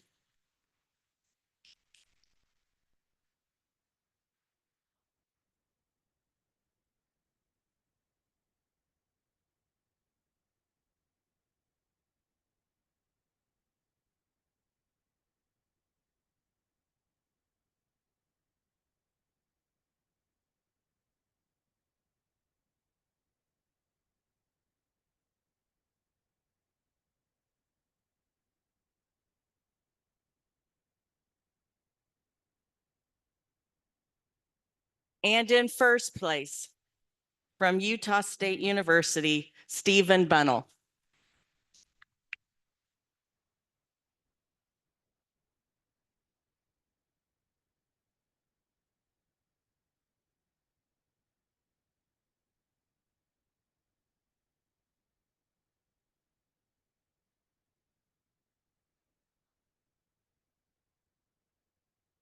Coaches, I will have the grading forms available if you find me afterward so the students can see their feedback for both of those. And thanks to all the judges who helped.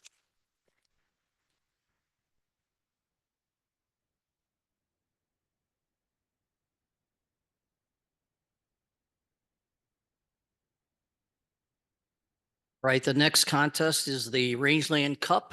This is a poster competition where the students are given a topic several months in advance of the annual meeting, and they put together a solution to the questions that they were asked. So this year, third place is University of Nebraska-Lincoln.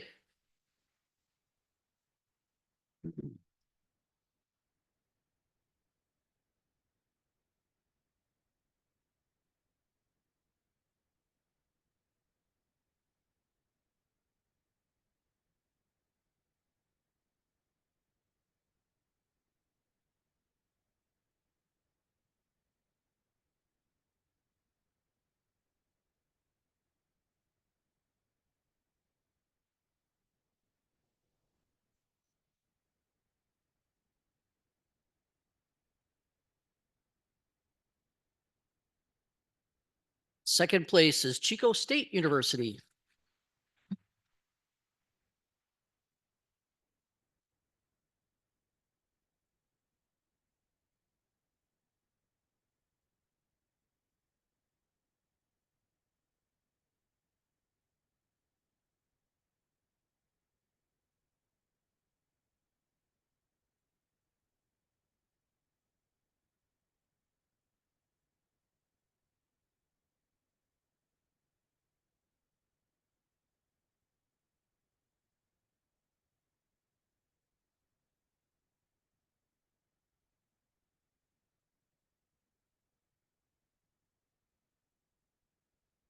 And in first place is Colorado State University Team 1, and that is Noah Niemeyer.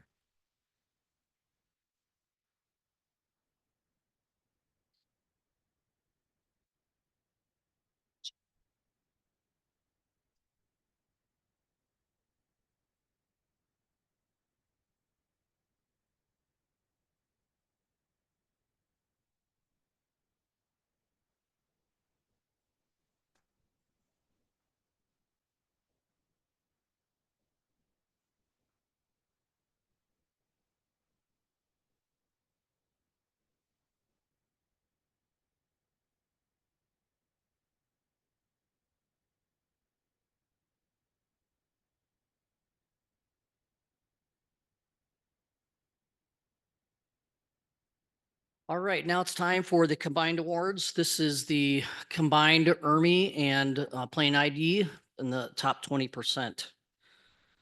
So in fifth place is Allison Bautista Ortiz from University of Chapingo.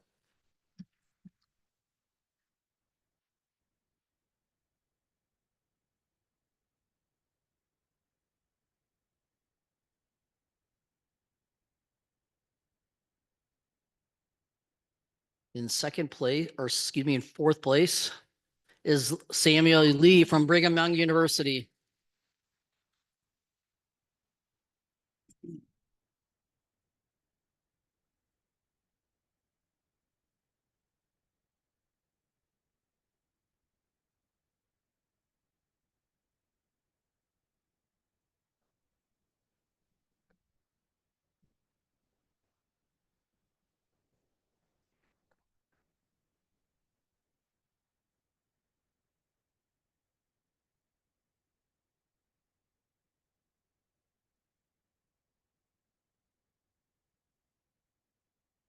Here's Allison.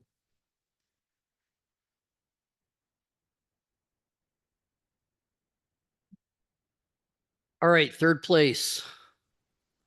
Russell Torgensen from BYU.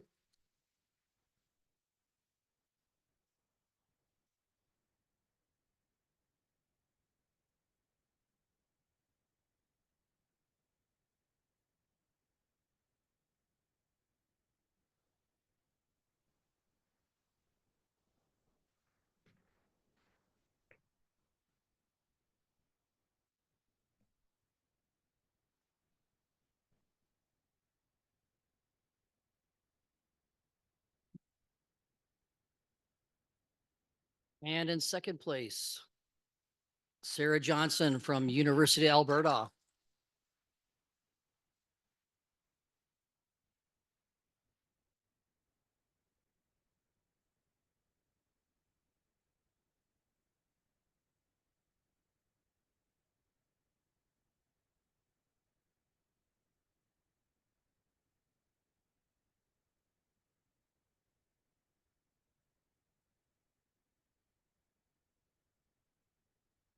At this time, I want to bring up Tom Hilkin from from NRCS. And in first place, Haley Loxa from University of Alberta.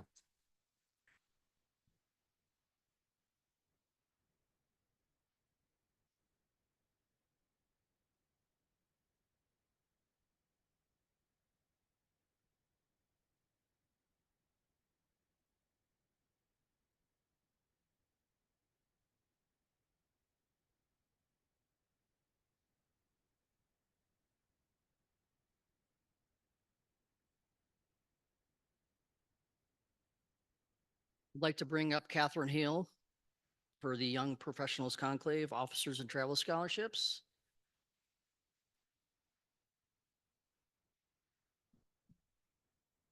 All right.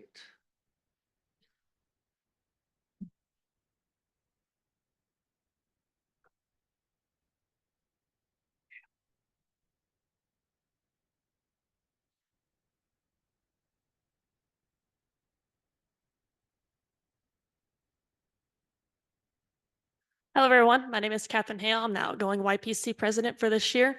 As some of you may know, we do a YPC scholarship every year. This year, I'd like to introduce to you our two recipients. If you would please stand as your name is being called. So I thought that slide was in here, but it is not. So our two recipients are Rihanna Santos and Austin Kelly.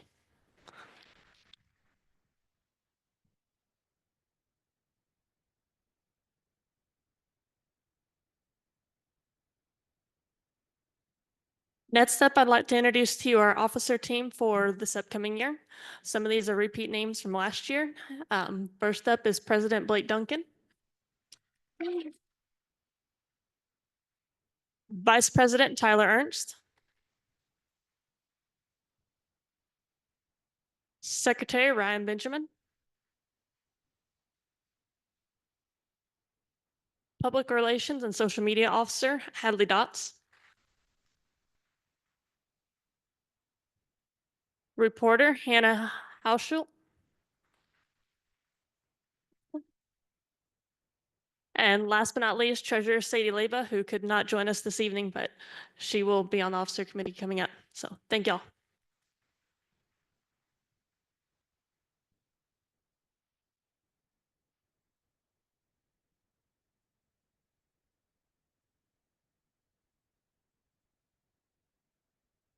All right. Our final award is the Collegiate Trail Boss. This is a combination of all the student contest activities. So it really goes to the school, college or university where they have participation in every event. So probably without further ado and the excitement, your Trail Boss award goes to Brigham Young University.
All right, well, this concludes our ceremony today, and I just want to make sure that we recognize the class, the SRM class of 2025. So if the folks that are graduating here this May or summer or December, I want you to head out this way, and there are some over where Mary Jo is waving her hand. You're gonna get a free membership for the upcoming year, and they also have a gift, a computer bag. So make sure seniors to go see Mary Jo. Thank you all for in attendance today, and congratulations to all. You did it. It's getting longer and longer. I'm like.